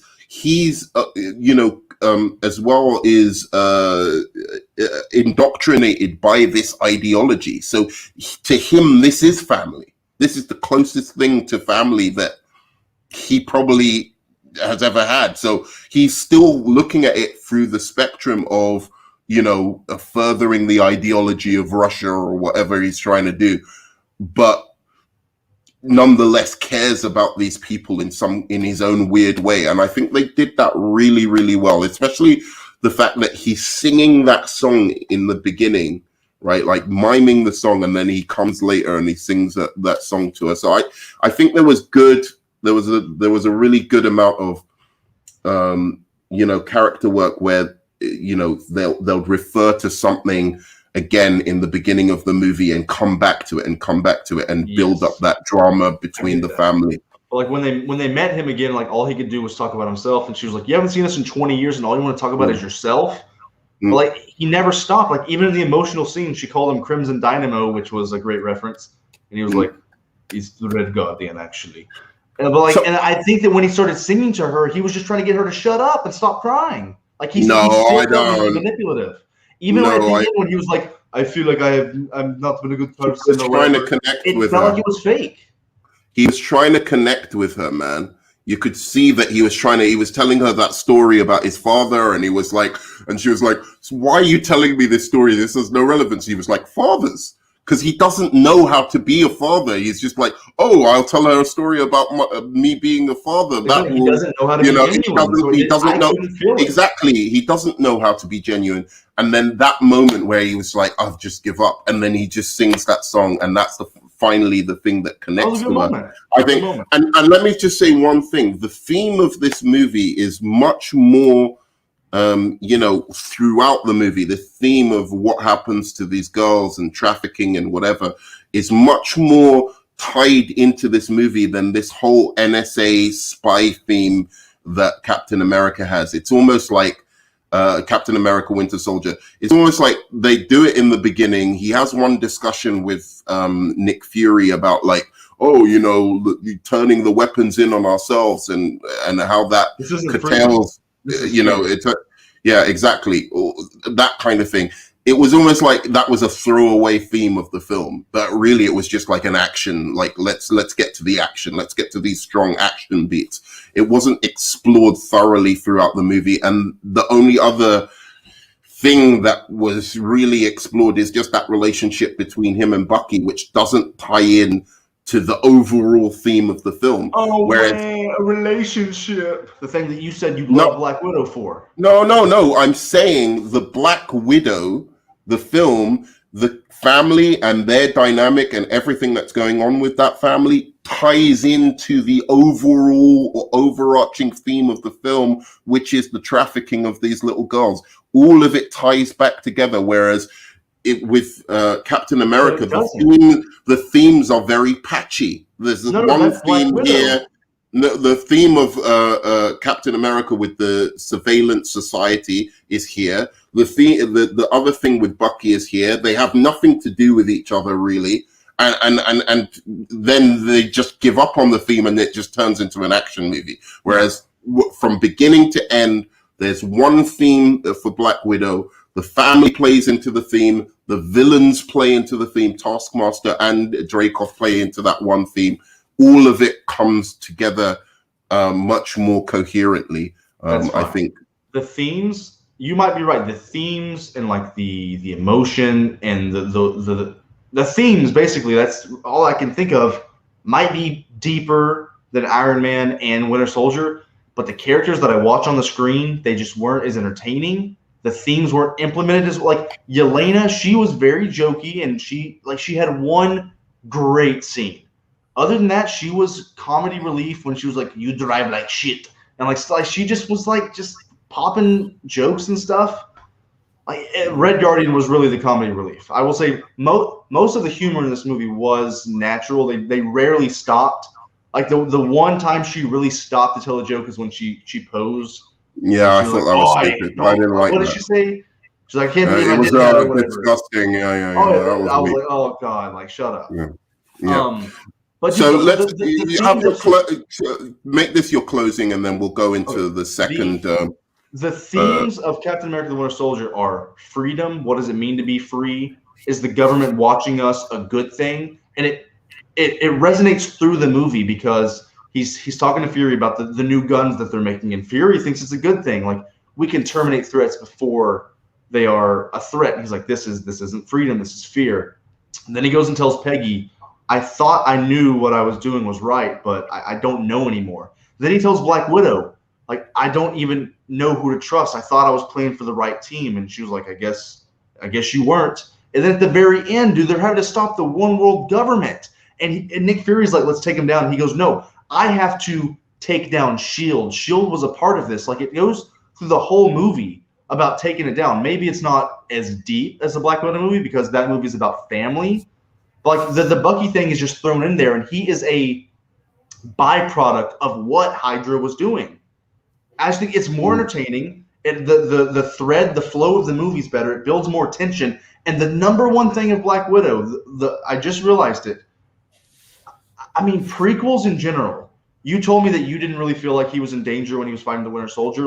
But this whole movie, I didn't feel like she was in danger because I knew that she went on to fight like 4 more movies. And she was indestructible. You didn't even think she was going to get hurt. Take it away. Like when she was falling and doing all that stuff, like even though you're watching a Captain America movie, you probably know he's not going to die. But there's like the little thing in the back of your head where it's like anything could happen. In this movie, they automatically, because it's a prequel, we know anything can't happen. She can't die. So on principle, she's invincible in this movie, which is why I don't really like prequels in general, the idea of prequels. So that all takes away the stakes that the Winter Soldier had.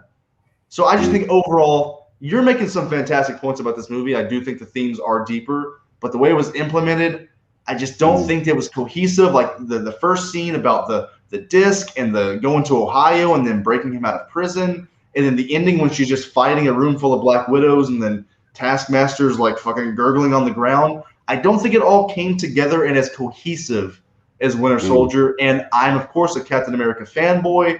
So I am biased all day, every day for Cap. I'm a fan of Captain America as well. It's my favorite. I'm not a big fan of a lot of the MCU. I'm a big fan of some of it, but not a lot of it. But one of the things that's made me somewhat of a fan is definitely Captain America. So I agree with a lot of what you were saying there.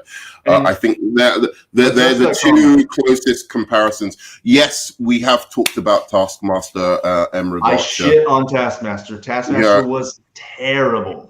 Yeah, he's done his due diligence there. I think this is the more I thought about it, the more the film came down for me from like the heights that it was. I went to see it in the cinema, big, 3D IMAX. So I was like, whoa, this is so different, and from other MCU movies. But the more I think about it, there are some things that made me take it down to an 8 out of 10. Definitely the indestructibility of the characters. I'll tell you what my flaws of the movie after K-Dot's spoken. Yeah. And then we'll move on to your hot take. Yeah, my hot take is very quick. It's just a little thing. K-Dot, you there? Okay, K-Dot isn't here. So I'll say that the flaws of the movie is like, no matter what you do with Black Widow, she's just a fucking spy, right? Like, she's a human spy. It's not really a superhero movie, and that's not her fault. So I don't try and take anything away from that.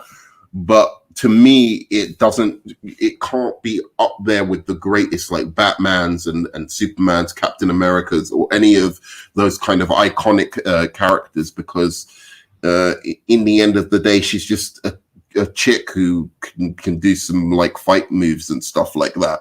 And there's only so limited things you can do with that in terms of the iconography of it. Then I think that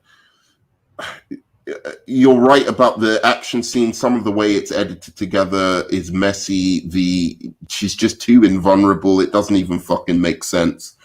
And then what was the other thing I was going to say? Taskmaster was underwhelming for you, at least, wasn't she?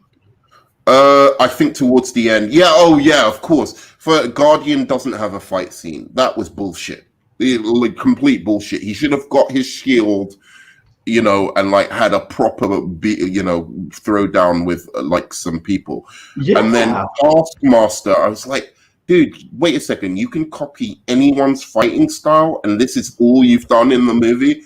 Like, it occurred to me the second time I watched it, even though I couldn't hear most of it because people were talking over it in the stream. But like, it occurred to me, I'm like, dude, wait, you can copy anyone's fighting style in the MCU. Like, you could do Thor's, you could do Captain America's, you could do anyone, Hulk's even, and you do nothing. Like, during this whole thing, the greatest thing you do is just present yourself as a really scary, physical threat to Natasha. And I love the tank stuff and everything that was done in the tank, apart from the ending, which was absurd. So those are really big glaring flaws in this movie. So can we be I think honest? If this movie was called Mission Impossible or like a fucking spy break, anything else, I don't think people would be giving it 9s out of 10s. Like, it's a good spy thriller movie with some good emotional beats in it. Like, it's like for the well, MCU. I think for the MCU, it's really for good. the MCU. Like, nobody expected that opening. That it's not even technically the opening. It's like 10 minutes in the movie. But like that opening montage where they're trafficking the little girls and they're screaming. Like, we just didn't expect that kind of depth. So I think people are a little surprised, and we're caught up in the hype right now. And because we haven't had an MCU movie in 2 years, I think in a couple months, people will still be giving it 7s and 8s. But I think a lot of the reviews that say this is the best Marvel movie, I think it's going to come down. I still think this is one of the best. Sorry, this is at least top 5 in the MCU, and I think it's to me the best solo movie. As a piece of cinema, I still think it's the best. Does it forward the story of the MCU as much? Is it about as dynamic a character as, say, like, an Iron Man or a Captain America? No, those are still more fun characters that I wish they would, like, for me, I wish they would do a movie like this, like, like, say, Captain America 1. I wish it was more tonally closer to this movie. I wish they had taken it seriously like that. And I think it would have been a much better movie. I'll say, like, as a film, this is like far better than Captain America 1. But because that movie is so campy and cheesy, and it was supposed to be like a classic American movie. But like, I think I still love that movie more because Captain America, I just love it. But like this film, like an actual like cinematography, writing, the pace, like everything about filmmaking. I mean, this is probably a top 3 MCU movie as a film. Yeah, objectively, I'll say that. Yeah, like, that's what I was saying. As a superhero movie, like, I'm not gonna watch this over Infinity War or Iron Man 1, both of Cap's movies, Thor Ragnarok, Doctor Strange, Black Panther. Like, this is as a superhero movie, I'm not gonna watch this over Batman Begins. I'm not watching this over Dark Knight or Superman 1, or like, well, maybe Superman 1 is about on the level of this, but like what am I thinking? Even Wonder Woman or Dark Knight, Batman Begins, Wonder Woman, Kick-Ass, fucking Dread, Watchmen, those movies for me just have more of the superhero kind of elements that I enjoy, like people with powers, for instance, just simple things like that mean more to me as being a superhero fan.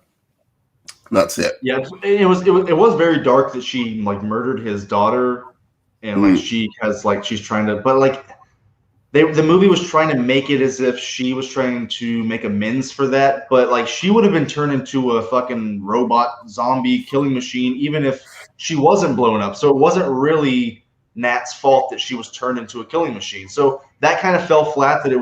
I would have liked it more if it was directly her fault that she was a killing machine.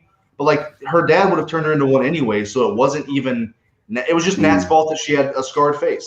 Like, he still would have fucking made her brain dead, a killing machine. Yeah, no, absolutely. And in Archer, is it my Suicide Squad line? I don't know what you're talking about. Are you the guy that always asks me to say that? I can't remember. Yeah, when you're done. I think it's the Suicide Squad. But yeah, I have a small hot take of my own, and okay. So this is Pickle's. Okay. Pickle's hot take. I mean, what are we, some type of Suicide Squad or something? There you go. I added the last part. I fucking hate that line. So my little hot take about Black Widow, if anyone is still watching, I think that Red Guardian was the best part of this movie. Red Guardian was absolutely the best character in Black Widow. Better than Yelena, better than Scarlett Johansson. He was the only character in the movie that made me laugh out loud. Like the little thing about like when she was like, I like that it has pockets and stuff. Like it made me go, huh. And when she was like making fun of her posing, it made me go, huh. I didn't laugh out loud at anything that Yelena said. But dude, sorry, that Red Guardian, dude, he was fucking hilarious in this movie. I was thinking, man, from the trailer, I was like, okay, he's gonna be kind of bad. But like every single reaction shot of him like going, woo, it was kind of cartoony sometimes, and there were a few times where he reminded me of Jack Black. Like he was like when he was like, ooh, like he was becoming a little too goofy. Like he was pushing it a couple times, but when he was like, he kind of felt like a kid who didn't understand things. He was like how you should do Drax. Yeah, like he was a better Drax. He's a better Jack like kind of Black. He's didn't understand situations, and he like his. I can't remember a lot of his lines because I can't remember a lot of the lines because I was tired when I watched it. But I just think there were bits where it was a little bit awkward and annoying, but it wasn't like his fault. Like when they shot him with all the pink. Yeah, that's just that's the filmmaking. That wasn't his fault. But that was just a joke. But when he was like. He was like, you see the montage of him like fucking trying to get in the suit, and then it cuts to him and he's like, it still fits. Like that was so good. And when he was like, your posture at the dinner table, that dinner table scene was the best scene in the movie, I think. Yeah, absolutely. Like, and then him not like you said, him not understanding how to be a dad and trying to give this advice, and he's like, she calls him the wrong name and he has to correct her. Like just his unawareness of the situation, I thought was hilarious. But he was so disappointing because, like you said. Like he kind of fought Taskmaster for like 3 minutes, but it cut away. He didn't do anything in the prison fight scene. He jumped around and then fell on his fat ass. That final fight scene should have had him do some serious shit. Like even if they didn't want him to beat Taskmaster, then get him fighting somebody else. I don't know. I guess it would have been hard to see him beating the shit out of a bunch of Black Widows. Well, but there were the guards that had the armor on, and they were men. So remember Cat kicked so much ass in 2014. Like we've seen super soldiers do so much. Like he could have been flinging guys around. Like the coolest thing he did was break that guy's arm in the arm wrestling match, but that was his first scene. Yeah, Red Guardian sucked. No, he was the best part of the movie. That's my hot take. No. His as a super soldier, he sucked, but as a character, he was good. Yeah. As a super soldier, he was horrible. The worst super soldier I've ever seen in the MCU. And K-Dot, did you notice that, like, in all of the promo art and all of the action figures, they give him his shield from the comics, but in the movie, he doesn't have it. He doesn't have I don't know why they took that away. I thought that was really annoying. Shield in the trailer. Didn't they show when the red shield in the trailer? He threw Taskmaster's shield in the trailer, but that's the only time he has a shield or throws a shield is Taskmaster. No. I wanted to see him like a gorilla bear version of Captain America. That's what I wanted to see, like him doing like almost like Zangief or something. Do you know what I mean? Like with the body slamming mofos. Yeah. I wanted to see him do I don't remember if he had a shield in the trailer. No. I remember in the trailer there was a scene where he threw a shield out of a plane. Did he do that in the movie? Yeah, he threw Taskmaster threw his shield. It got stuck in the back of the plane. He took it and hit a guy with it. And that's when Taskmaster's shield like disappears. Got it. That's an interesting question. Did Red Guardian fight Bradley? All of his things, he was like telling the prison stories about taking because he even says like Bradley was never Captain America. Like, he says like he took Captain America's shield away. And he was like saying that he took his shield and like repainted it to make it his shield, but like he doesn't have a shield. Yeah, it's annoying. They really dropped the ball. He was lying. This thing. He was lying. He was clearly lying. Like, mind you, Red Guardian's character, if you guys notice, he was. And if you remember the first thing he brought up as soon as he got there, like, can I put my suit back on? Will I get to be Red Guardian again? He only cared about being Red Guardian because he cares about the glory. His glory days. Yeah. Fighting for his government. That's all he cares about. Okay, that's to the point of a lot of telling and not showing. Like I wanted to see some Red Guardian in his prime, like kicking ass. Like what And then it makes me wonder, like, what did Red, like, because Captain America was made to sell bonds in the war, Yeah. and then he became something else that we know. Like, what did Red Guardian do? I wanted to see, like, what was his purpose in the Russian militia? Like, what did he do? Like, I want to see him kick ass. And they just told us about it. He feels super last minute because you think they would have mentioned him in Falcon and Winter Soldier, the super soldier stuff. They mentioned Isaiah that we never knew about. They showed him. But but Red Guardian, he's clearly just a character that was just inserted randomly. They did not know how to plan for him because if anything, he would have been mentioned in Winter Soldier or Falcon and Winter Soldier. Civil War, like at some point, he's gonna turn up in the Hawkeye movie, I think, and then he's I think he'll show up. But he's rushed into this movie. Like Kevin Feige did not know how they could write him in with it making sense. But mind you, Red Guardian was making up a lot of bullshit. Like in the prison scene, was like, I fought Captain America in the 80s. There was no Captain America in the 80s. Isaiah Bradley was locked up. Or, he was in hiding, wherever. But he wasn't Captain America because there was no black Captain America besides Falcon in the MCU. And, he was just making stuff up. He was just gassing. He was just basically gassing himself up like he was the shit when he really wasn't. And he wasn't. I'll be honest. This Red Guardian is not shit to me. Maybe in his prime he was young, but every time he was on screen, like I wanted to keep seeing more Red Guardian. He was so entertaining. Like David Harbour was fantastic. I liked him, but like certain bits, I was like, this is bringing the tone of the film. Like when they're talking about having, like, he wants to have sex with Milena or whatever. He's like, I haven't made love for so long, and it was funny. But it was that kind of stuff that was, it was funny. It was genuinely funny, but I was just like, this is kind of tonally off from what I've been seeing before in the movie. I wish they explained why he got locked up too. They never explained why he got locked up for because it seems like he complied with everything. Which he said that he did mention he was like, he threw me in prison. Why? Why did he throw me in prison? So I mean, he kind of just threw him in there to get him out of the way, I guess. Yeah. Like a lot of but mind you, that's a good asset to have, a super soldier, because Hydra, they had Bucky, who was a great asset, and the super soldier serum, having super soldiers, there's a great asset to have. I don't know. I mean, he has the widows. I understand that. A bunch of women, under his control, and Taskmaster. But why not have a super soldier too, Red Guardian? Yeah, he literally is like, he threw me in prison. Why? But what I really enjoyed about it though is that David Harbour was given something like you get a good actor like David Harbour who probably hasn't done this kind of role before, and you give him something to fucking do, like something to sink his teeth into. And I always say that about the MCU, getting these like actors, and I compare it to the DC, like in DC where you've got the same actor in a DC movie and in a MCU movie, and for once you actually have they did it. They did it. It's like this is he was in Suicide Squad. He's way better in this, right? And they give him something really fucking to do as opposed to David Harbour was in Suicide Squad? Yeah, exactly. You can't even remember him really. He's one of the government guys at the table eating dinner with Viola Davis. At the beginning. Oh, okay. Yeah.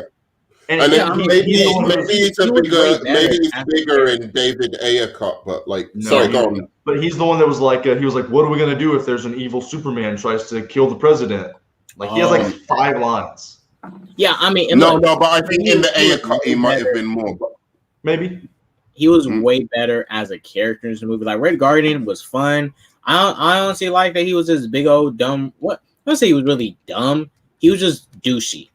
Like he was an asshole. Because if you look at how he went about it, he tried to go like he tried to deflect things like hey like when you looked at Yelena, he tried to turn her years of being a basically a sex slave or whatever under these people into an achievement. Like you're a great killer and stuff. He was an asshole. I won't say he's stupid, but he was a for sure a like I said, like he felt like a kid who just he didn't grow up regularly either. You can he was just like all those years in prison, like he didn't understand situations like Drax. Yeah. I'll tell you what he reminded me of. Like, it's really weird to say, but in some ways he reminds me of my certain like Nigerian aunts or uncles that I have who are just like so like grew up in just a completely different society, a different way of thinking than me. They're not dumb people, they're smart people. Just their way of thinking is so fucking alien. Like the social dynamics between women and men, and like between children and you know, adults and stuff like that, where it just seems a little bit like you know, like not. I'm not talking because younger Nigerians are different. So I'm not saying this is a Nigeria in general. I'm talking about like the older generation. Like it seems like they just haven't quite caught up to, you know, like how things are in a modern kind of way.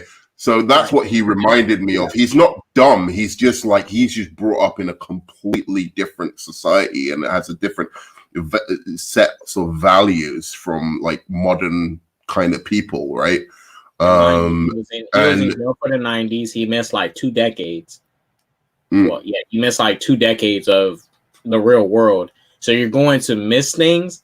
You're also going to be ignorant to things. And also, mind you, he's a I don't want to bring it up, but it's true. He's a man. I cannot understand what the widows went through as a dude, like getting your freaking ovaries and stuff pulled out. Like, I mean, sure, you can compare it to, let's say they did that to me and it was my, you know, penis, but I cannot compare it to being a sex slave, having my body used to lure men with my sex appeal, you know, these being mind controlled and just uses meat, cattle. I mean, I can't compare it to that. You know, Red Guardian clearly wasn't used as cattle. He was clearly one of Dreykov's big lieutenants and stuff, having him as a spy and everything. He clearly got more good treatment compared to Yelena and them, who went through nothing but hell. But it does make you wonder, like they were like buddies. Why did he throw him in that prison?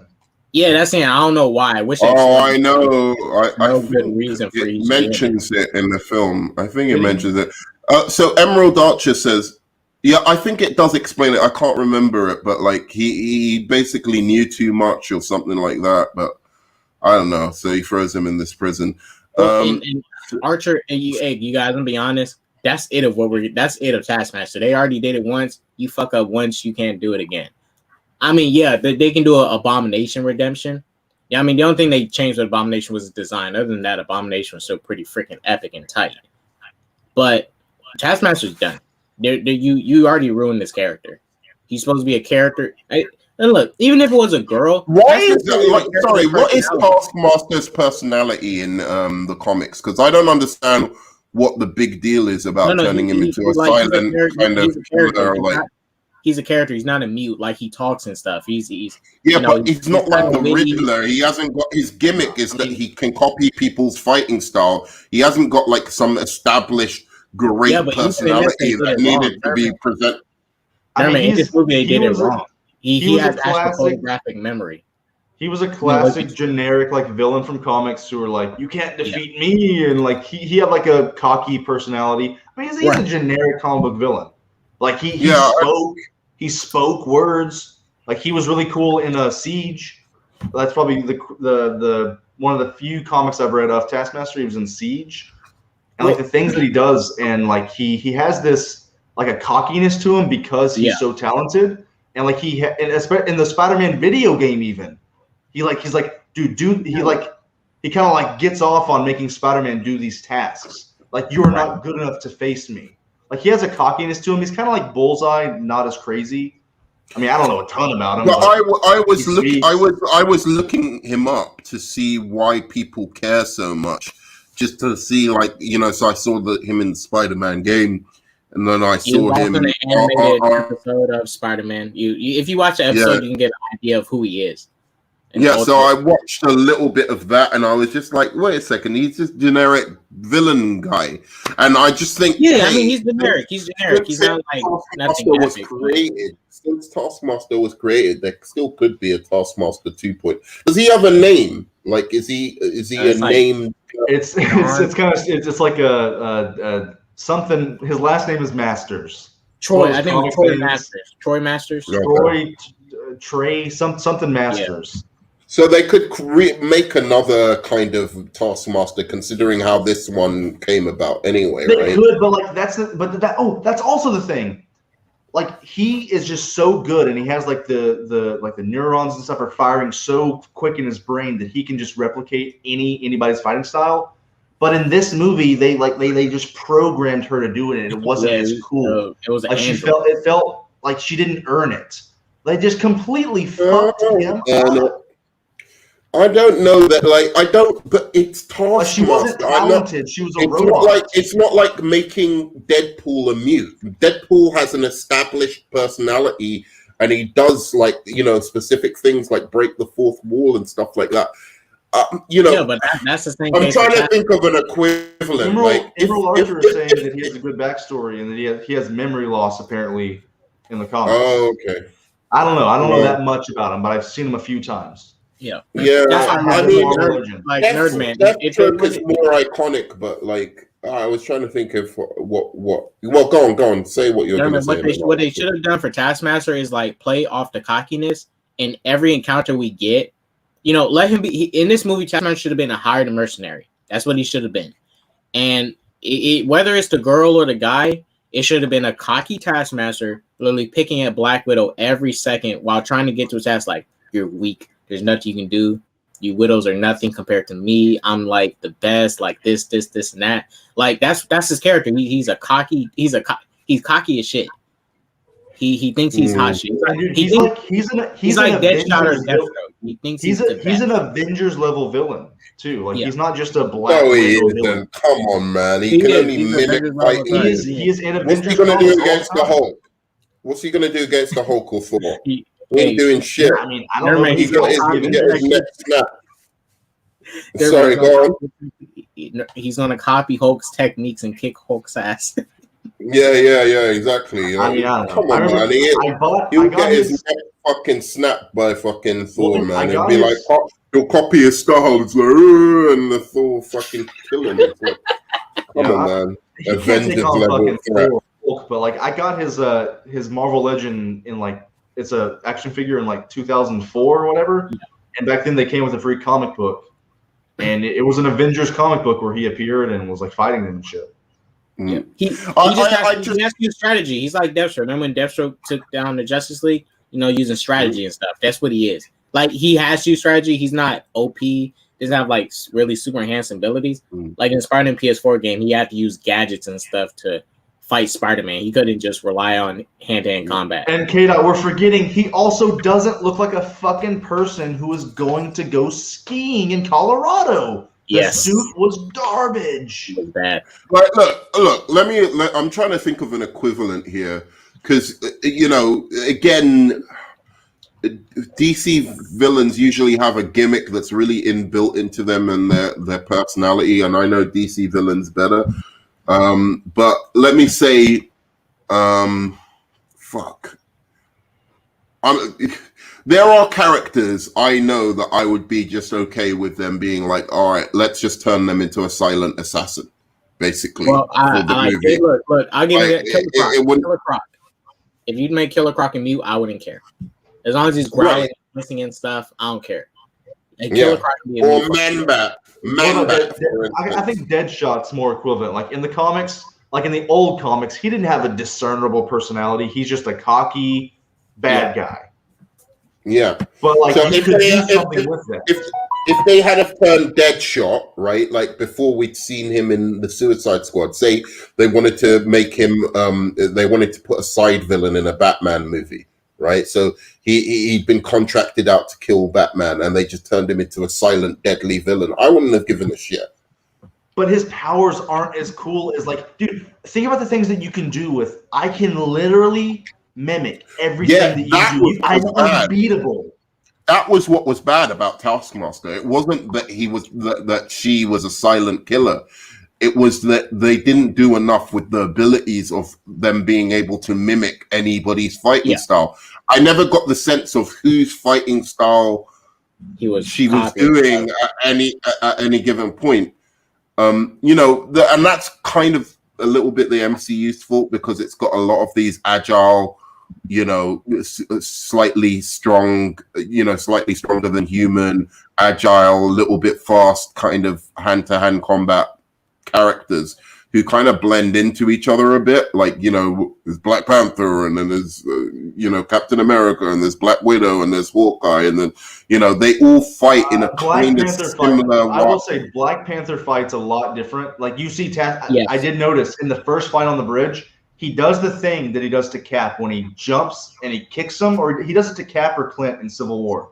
He, breaks – I think it was Clint. He, breaks his bow and then kicks him, and he, turns as he does it. Taskmaster, the same exact kick. That flying spin kick where he did, a 360 spin kick? It wasn't that one. It was it's when – I'd have to pull it up. It's when he's fighting Hawkeye, and he jumps up and, breaks his bow with his left knee and then kicks him with his right leg. And propels himself off of him. He does that to Natasha on the bridge. I was like, "Ooh, that's what Black Panther did." Other than that, he was just fighting just like Natasha. Yeah. Well, I mean, he wasn't really fighting like Natasha. Like Taskmaster, he was kind of copying doing Cap's fighting style and Black Panther's fighting style. I mean, he just mimicked Tasha in movements and stuff, but you didn't really see them evenly matched. But isn't his fighting style just punching? I mean, no. Also, you don't see Taskmaster kill a single person in this movie, dude. You saw the Winter Soldier kick a dude into a turbine. Sure, but he still felt more threatening, though.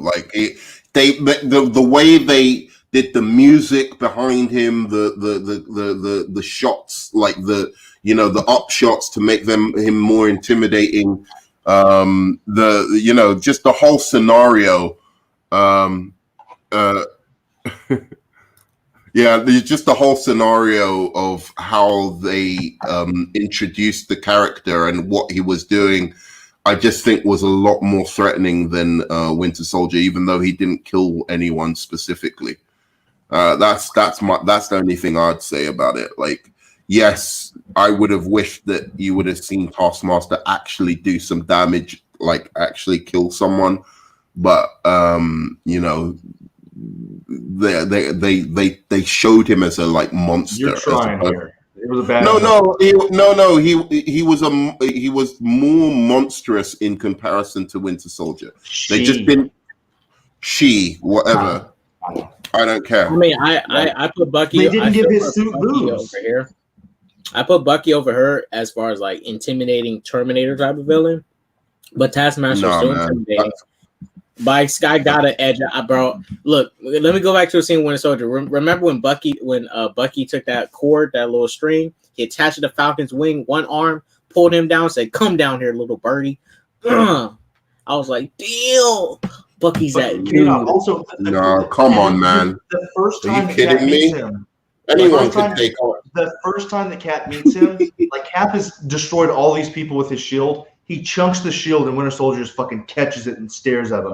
That was more badass than anything Taskmaster did. Wait a minute. That was a great action set piece. Terrifying. That was a great action set piece of him running through the building, chasing the Winter Soldier, breaking through the walls and stuff. That was a good action set piece. Very good. That was a good action set piece, but he wasn't as threatening as that bridge scene where he caught Cap's shield in midair and stared back at him and said, when he throws his shield at the car and it goes and you just see the impact of it. I've seen it before. I've seen Cap do that before. He did nothing new. She did nothing new. He made her look not in the woman sense, but he made her look like a bitch, in that first fight, right? He held her own in that fight. Are you kidding me? Everything she tried to do, he just was straight up countering it immediately, and then beat the shit out of her. There was no equality to that first fight at all, in the same way as Captain America versus Bucky. Even Black Widow had a little point of taking on Bucky in a fairly equal fight. He destroyed her in 8 seconds. Did he? She was limping. She was running. Boom, proof right there. Bucky beats her in like 15 seconds. Taskmaster fights her, and she holds her own for like 2 minutes. Yeah. Right. But I can't take away that you thought she was more intimidating. I mean, yeah, she was still intimidating. I'll give you that. She was intimidating. But see, look, this is the biggest takeaway of this whole streaming conversation I had. After his Taskmaster talk, man, I just want to go play some Spider-Man PS4. Pick over, talking about Taskmaster and the better Taskmaster. He doesn't want to go play Spider-Man PS4 because that's the best. And dude, his task that you have to do, like, it's so hard to get a perfect score and get golden, like when you got to fucking fly through the rings and shit. Bastard. But mind you, what I liked about it, Pickle, it was a great build up to, because he's going to be in Spider-Man PS5. He was teasing his team. I think it was the Thunderbolts or something, whatever team he was teasing. But he's gonna be like Azrael was in Batman Arkham City. If you guys remember how they built him up. Yep. You fought him randomly, like on top of rooftops, and then you finally like earned his respect. And yeah. But I mean, so basically, I don't think that it's the best solo movie, but I mean, it's close. It's up there on the best MCU movies. Definitely top 10 probably. You know, with me, I'm not like I don't think many of those solo movies are that good, and I don't think many of the MCU movies like there's the elite ones that are really good comic book movies, and then there's a lot of fluff. So I don't think it has that much competition. So that's why I don't even see it as that big a deal that it's the best, MCU solo movie. I'm so sorry. Like, in my opinion, and you're right, Winter Soldier is right there. Like, if I think this one's better, Winter Soldier is right beneath it. Like, it's not like you could say equal, same, and even Iron Man is right. It's like literally there. Those are like the good movies in the MCU. And the last thing I'll say, Nerd Man, is that I know I'm trying to like crap on this movie just for the argument. My review's coming soon. I am genuinely happy for people like Ashley or anybody else who Black Widow is their favorite character, that they finally got a good movie. Because I've had multiple great movies with my favorite heroes. I'm not as connected to Black Widow, but if you are, I'm very happy that you got this movie. I hope you enjoy it, because I hope this movie can be your Winter Soldier. I've got one more question before you go, because I think this is a very good MCU movie. What comic book movie of any of the franchises, whether it's DC, MCU, or other, what comic book movie would you like the team behind this, or the director and writer and team behind this to direct next, if you could, of a comic book movie? I'll be honest. Well, this is the thing. That's why I say this.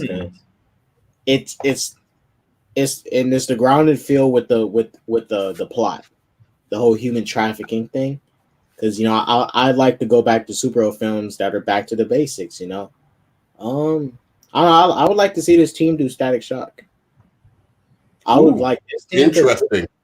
Because I mean, down to the action. I'm not saying make him fight like. I don't know, man. That's a weird one for me, but yeah.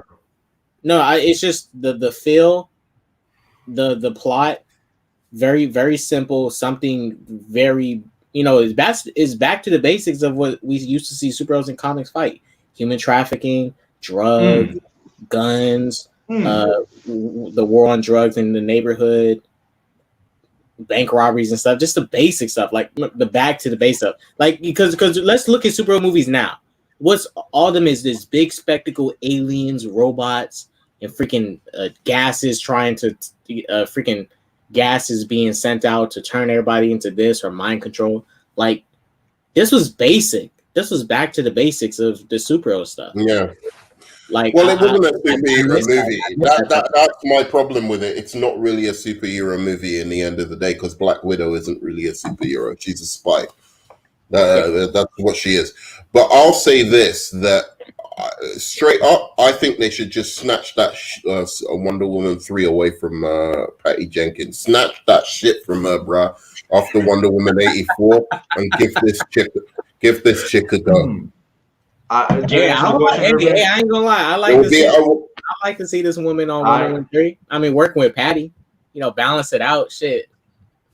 Patty I needs some think balance. that I would like to Because see she's this got team. the heroic elements as well. Like Widow was really heroic, like noble in a kind of pure sense in this, even though she has like the dark, muddy, like letting Taskmaster go. Even though like that she had those elements that I thought fit Wonder Woman a little bit, even though Wonder Woman's I think a little bit more cleaner of a hero. Why are you looking like that? You know what I'm talking. No, dude. See how he goes? He goes on like I'm comparing. It's not about better or worse. I'm saying this is why I love Wonder Woman. I love Wonder Woman. Dude, can you listen to me? Can I answer your question? No. Listen to me before you start fucking mocking me, okay? I'm saying, as a character, a Black Widow has a darker history than Wonder Woman, correct? Sure. Like she's brought up in a darker way than Wonder Woman is. Yeah, I agree. That's all I was saying. That Wonder Woman, from that sense, is like a more purer kind of hero, kind of because of where she comes from, right? The backstory of Natasha makes her a little bit darker, but she's still got a noble, heroic spirit underneath that. So I was like, that I think that noble heroism would translate well to Wonder Woman. So I want her to. I think she could make the film a little bit darker, a little bit grittier, but still keep the heroic elements of Wonder Woman intact. That's all I was saying. Wonder Woman 1. Yeah, but Wonder Woman 1, but like a little bit darker and grittier. That's what I was thinking. Modern. Look, I looked at a short list of superheroes because I couldn't think off the top of my head. Yeah. I would like to see them do a Green Arrow movie. I think this director and the writers, I think Green Arrow fits this style. And you know what? Because of like the lack of quips and like the abundance of emotion, I don't know about the writers, but I would like to see Kate. Is it Kate Shortland or Shorthand? Yeah, Kate Shortland. I would like to see Kate Shortland direct a Spider-Man movie. Ooh, yeah, I can see that. Different writers let her direct it and control the like the story, the emotional aspect of it. Yeah, I can see that. Because like we need more emotion in Spider-Man movies. I want to see her on a fantastical superhero. Do you know what I mean? Like, you could tell that she was wanting to go there with like the fucking castle in the sky and like the. You could tell that she wanted to go like crazy. I mean, maybe I don't know. I think her on a Wonder Woman would be good. I'd say something along the lines. Be good for a Elektra movie. If they ever do it again. Again, grounded. I want her, like, I want to see. Yeah, I know what you're saying. She would be good on Green Arrow, Elektra, definitely. Spider-Man, definitely. But again, I'm trying to think of female heroes that are like really big. I don't think it has to be female though. Like even like an X-Men rogue. X-Men. X-Men would be good. Not X-Men. I don't know. I'd have to think about that. Like with the political stuff that she has in her movies, do it more serious. Shoot. I'm gonna say it. I'm gonna say you guys can disagree if you want to. Give X-Men to Joss Whedon. Fuck that. Bro, Joss Whedon would sell that shit. Trust me. I mean, he wrote a good X-Men run, by the way. I'm saying he wrote X-Men before, and it was good. Yeah, I think he would. I think Joss Whedon. I would say X-Men with Joss Whedon. He would need another screenwriter to say, "Hey, man." He would need a guy that wasn't just a yes man. I don't want him writing the script. I want him to help with the story, but let somebody else write it because he's going to want to throw in so many fucking quips. Exactly. Even in his X-Men run, it's full of quips. It's got Kitty Pryde as the main character. I'm like, because of his Buffy stuff, he likes female central characters and stuff, which is fine. But come on, Kitty fucking Pryde. Right now, whoa, wait, look at the camera. Yeah. I'm sorry to cut you off, but you look like Luke Skywalker in Return of the Jedi when he's drenched and half of his face is in shadow, and it's like representing a metaphor of him either turning to the dark or to the light. Like, look at that. That's a beauty. That's a beautiful shot right now. Oh wait, another thing. Oh wait, half of your face is in shadow to represent your dark side. You guys, another quick thing that I kind of have an issue with for the Black Widow post-credit scene. I'm not saying they did this or not, but it's kind of strange that the Avengers didn't like disclose a statement on how Black Widow exactly, died or whatever. Because like Yelena's hunting down Hawkeye, and when she finds out that Hawkeye didn't kill her, like she's gonna look like a big old dummy. We should talk about that end credit scene. Yeah, Black Widow killed her. That has some implications that I don't understand. Like, are you trying to tell me Yelena didn't find out or try and discover why her sister died?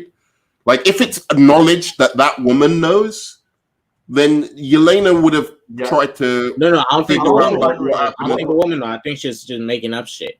Because I don't think the Avengers really told anybody about how Tony or Black Widow exactly died.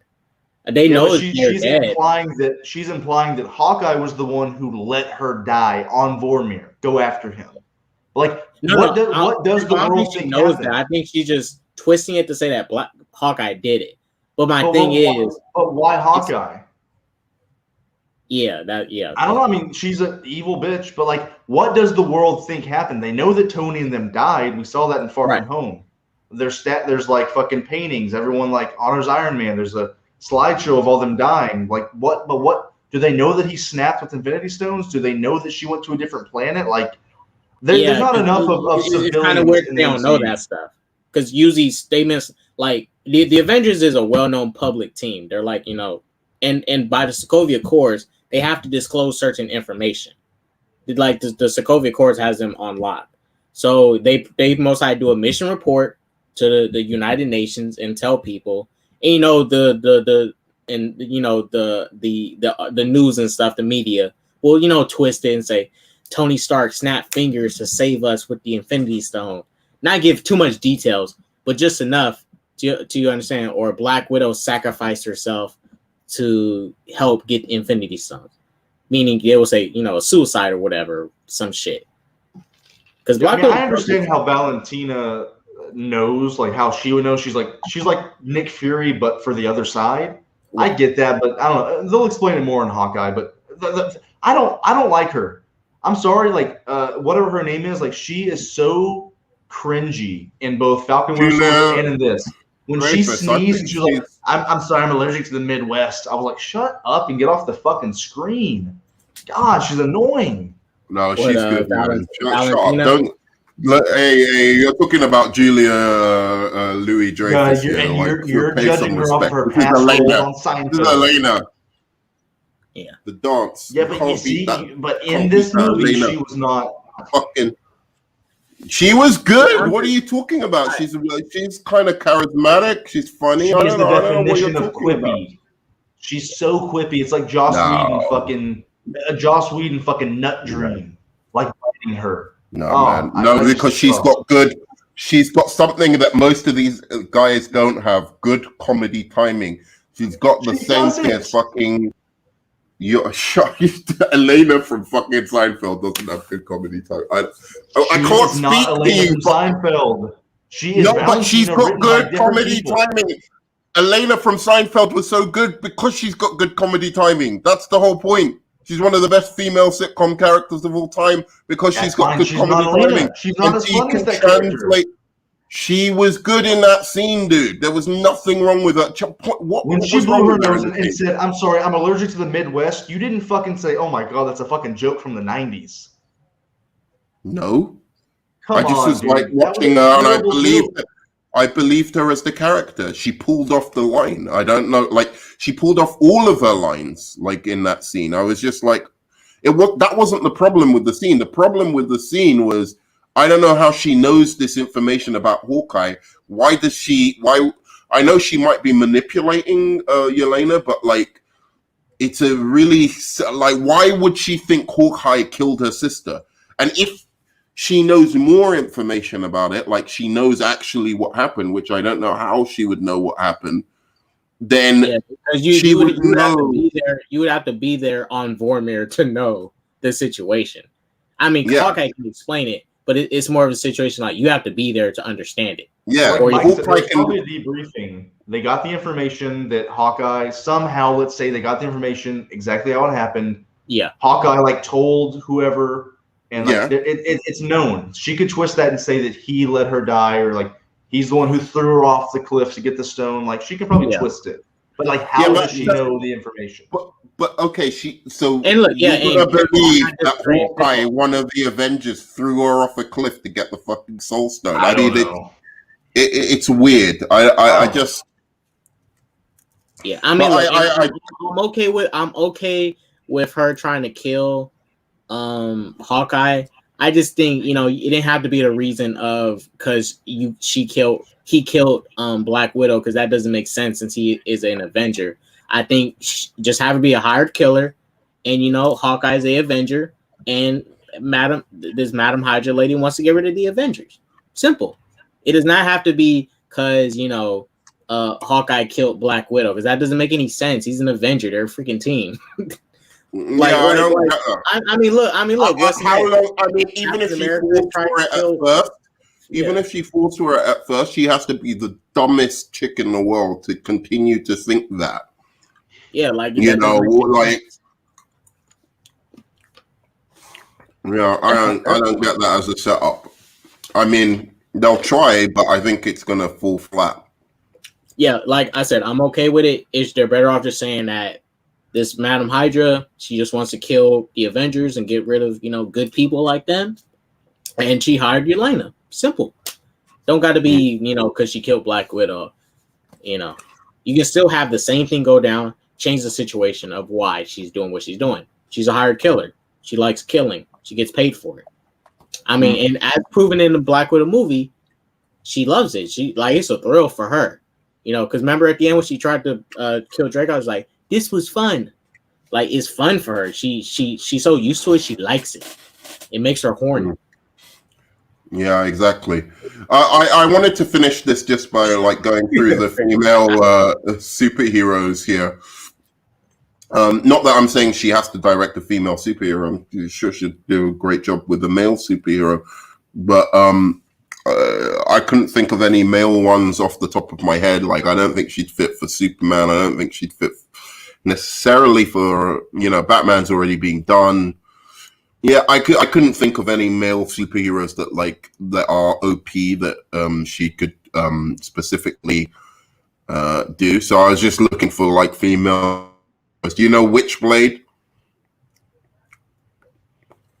I know an anime called a Witchblade. Yeah, I don't know much about Witchblade, but is that female? Is that a Oh no, Witchblade is the same people who did Spawn. Oh, okay. So Jane Foster, trash. I don't want to see her. Jessica Jones, she could probably do a good Jessica Jones. Wasp, trash. Yeah, she could. Oh yeah, Jessica Jones, she can do that. Hopefully she can do it better than that Netflix Jessica Jones. That Netflix Jessica Jones is boring. I still think they should do a Vixen movie but directed by the one who did One Night in Miami. No, One Night in Miami. Regina King. Huh? Regina King. I think they should offer her that. I think she'd love it. So she probably has never heard of the character. A nerd man. So just because it's a black character, you want a black director to direct a black character? That's right. These are part of the problem. Give the black people the black. Yeah, I'm a big fucking SJW. What are you gonna do about it, huh? What are you gonna fucking do about it? Fucking love some justice, bro. I'm joking, but Regina King's not a bad director. But no, Regina King is a great director, and I just think that material would fit her. I'm not saying because she's black that necessarily. I think it seems like a natural fit for her, just thematically and like what she explores in her films. So yeah, I think that would be good. I can't think Jean Grey, like this. So the female characters are just lacking that aren't in the X-Men. That's the problem with the female superhero. Monica Rambeau, I wouldn't want to waste it on that. It's almost like Black Widow is the best one she could have done. Kamala Khan, yeah, Storm's great. You want a solo film about Storm? Really? Oh, I know. I don't. Oh, a Black Canary, Black Canary Green Arrow movie. I think Canary's pretty cool. Yeah, if you did a Green Arrow and Black Canary movie, I can see her doing that. But a duo movie, a Green Arrow and Black Canary movie, I can see her doing that. Yeah, sure. would be good. I was going to say that this next one's Scarlet Witch. I could see her doing a like Scarlet Witch actually justice for one. Raven. Ooh, that would be nice. A Raven movie. Yeah, Raven movie. I don't know about the movie. Set up Teen Titans.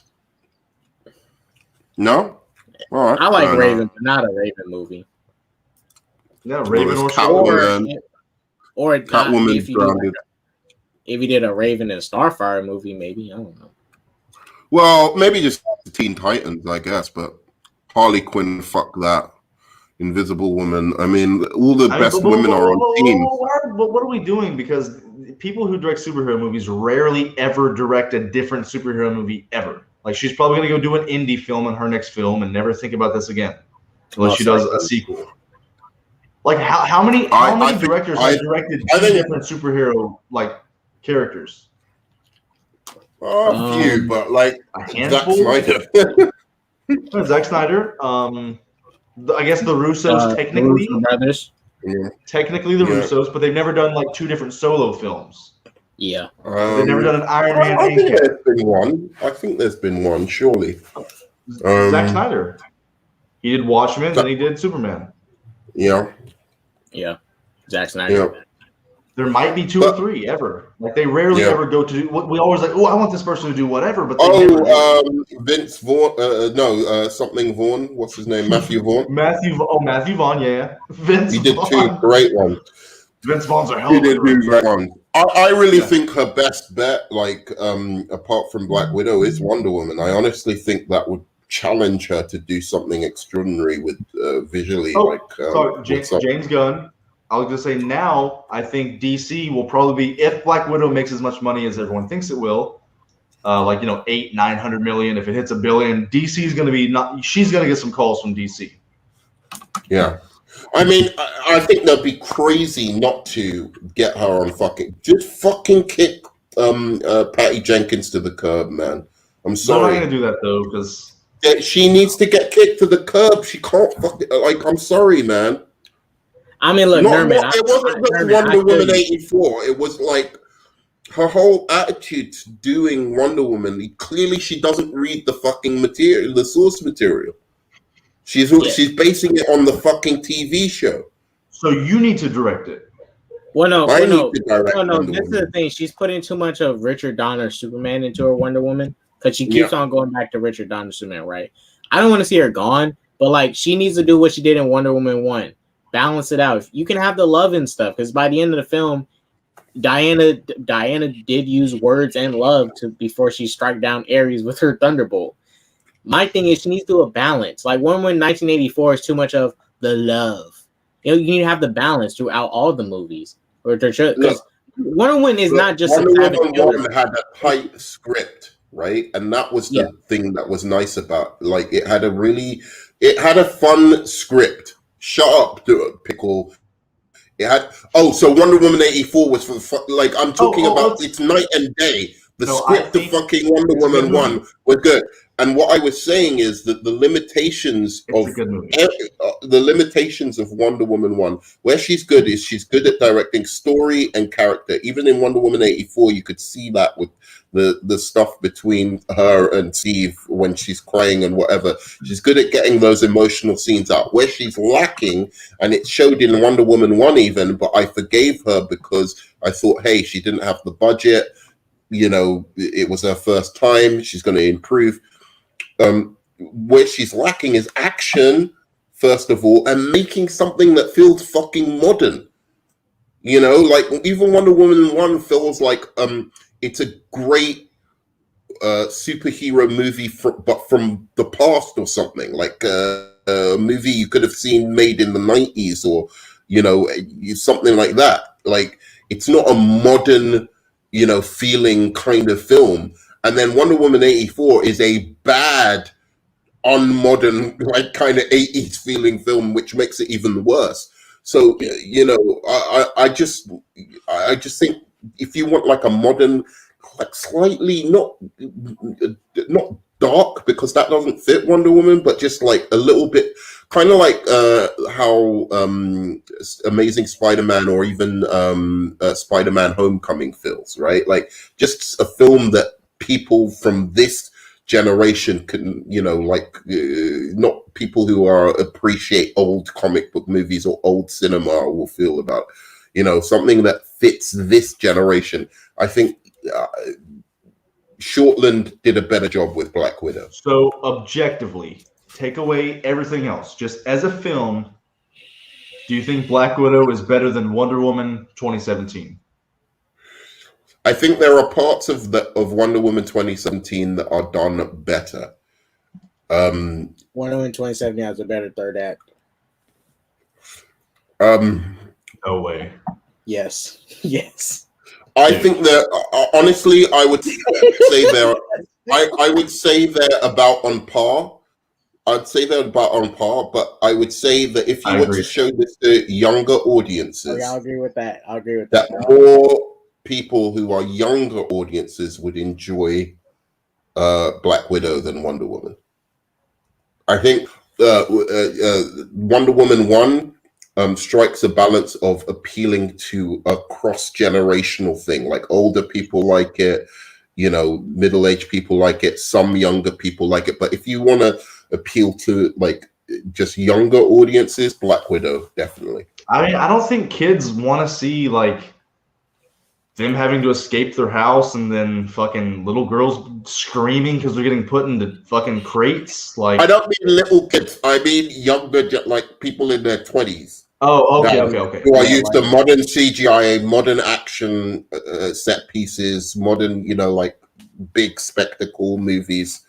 I'm talking about that. I don't think. Okay. I think Wonder Woman is a much more intimate movie. It's not a big spectacle movie, and where it does try and be spectacle, it fails spectacularly. All right. Yeah, I mean, Wonder Woman 2017, I still think is better than Black Widow, but they're both good as like female-led movies, though. I think they're some of the best female-led movies, better than Captain Marvel and shit. I mean, they're both better than Wonder Woman 84. They're both better than Captain Marvel, and they are both better than Wonder Woman 84. I'll give you that. Like, out of all the female-led films we have that exist that are superhero comic book, these are the two best ones: Wonder Woman 2017 and Black Widow. I'll fight anybody on that. Challenge me. Yeah, well, look, if Black Widow is not as good a movie, it's like only by a fucking margin. I think they're the only four. How many solo female-led movies we have? Black Widow, Captain Marvel, Wonder Woman 84, and Wonder Woman 1. I think they're the only four. Catwoman, Elektra. Yeah, Catwoman and Elektra are trash. Supergirl from the 80s. Pickle, why are you making remember that stuff? I quite like that. Stuff. People. I quite like what Supergirl from the 80s. I have to lie, it's a guilty pleasure of mine. Like people like to say, man, finally women are getting superhero. Like they've been getting them, they've just been terrible. Yeah. Which is why people think there's a stigma. Like that's the stigma, is that they can't be. Of course, they can be done well. They just didn't do them well until Wonder Woman. Mm-hmm. But the only problem is I don't see Black Widow as really a superhero movie. It could just as easily be a Bourne or a James Bond style movie. I mean, it's still a comic movie. In a superhero movie. It's a comic book movie. Yeah. Yeah, no, but look, I don't usually say this about human characters. Like, I think Batman is a superhero. I think Captain America is a superhero. You know, Tony Stark is a superhero. But Black Widow seems much more to me like a spy. She's like, a sidekick. She could just impossible. She could just be as a Mission Impossible character or something like that. But like, so she's a that hero for me that is kind of produced by like, Marvel. She's a superhero. wow, is she a superhero though? Like, She has she saved doesn't millions have of a- people with her actions. She is a superhero. She's a hero and she's super, motherfucker. Yeah, well, I mean, she's Captain definitely Marvel- a superhero in terms of how she fucking falls from the sky and shit, like, and falls like from several feet in the air and like smashes against poles. Dude, when she and just fell, and lands. she hit her head and then her ribs and then her ribs again and then hit the ground. I was like, I literally went, I laughed in the theater. I went, oh, what? And then she got up and she was like, oh, dude, that was worse than the car wreck. Yeah, she was dead. I saw it and I was like, oh shit, this film's deep. They killed the Black Widow in the first. And then I was like, wait a second, that can't be right. Like, And I then honestly also thought she must be dead. The fucker punched her like he's like a fat little guy, but like a man. Dude, if a teenager punched you as hard as they could in the face, they could knock you out. Like when people punch you, it fucking hurts. I know she can take a punch, but he punches her like 7 or 8 times, and like her lip is just cut a little bit. Her face would have That been didn't purple. bother me. Yeah, no, that didn't bother me as much because Yeah, it didn't bother me, but like that's comic book bullshit. that's one but of like, the times that it was, yeah, but the car crash, dude. it was insane.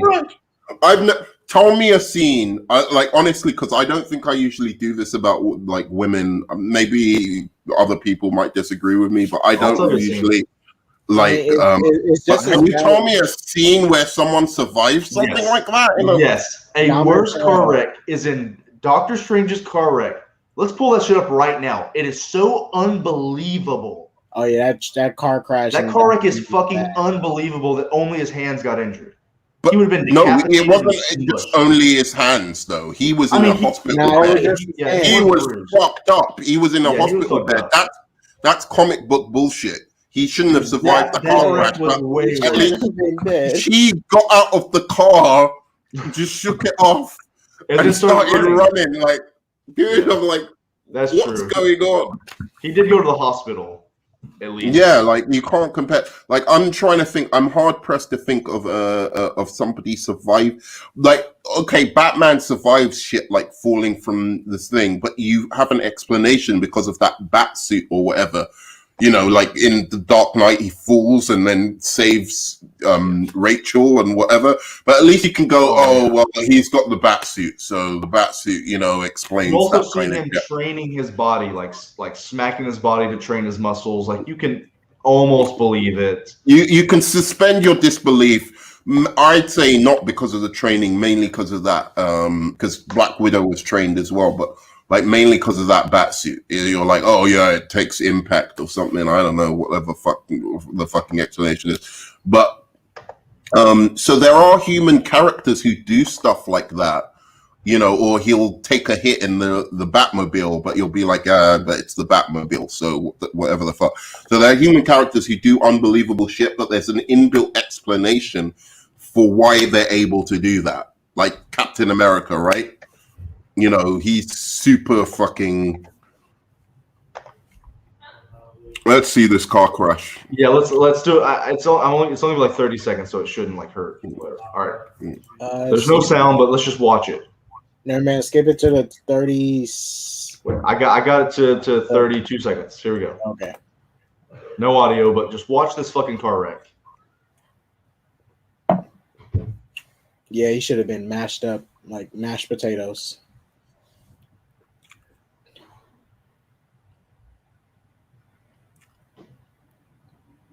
Holy fucking shit! This Holy car. fucking dude! That fucking car Yeah, wreck but- is insane. but Shout out to the plot. It is, but like the dude's in hospital. yeah, The that's, yeah, dude's in hospital, yeah, that's true. so it doesn't compare. Yeah. That car wreck. If anyone can tell me a scene that's like worse than that, I'm sure there's something, but I mean, it's Catwoman insane, would do. but yeah. Yeah, but anyway, movie. I think that I think we can leave it at that. It is a Yeah, good this is movie. like our longest I hot think- take yet. Yeah, if you could get past that plot armor, then it's a good movie. But like other than that, guys, thank you so much. K. Man, you're the man.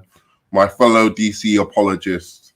Well, one quick thing, if you guys are any fans of this stuff, I'm not sure.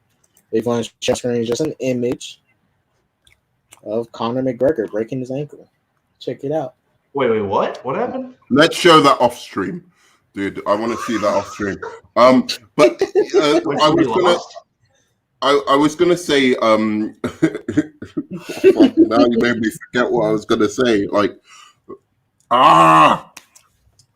you were saying that right, you were doing like, your outros.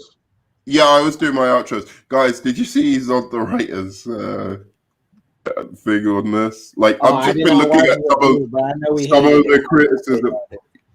Some of the criticism just so hyperbolic about this fucking movie. I'm like, it's a fun fucking movie. In the end of the day, like, take everything away from it, it's a fun fucking movie to watch. I don't know how you could sit there and be like, oh, unless you want to hate it, like that it's that it's somehow a terrible movie. I don't see that.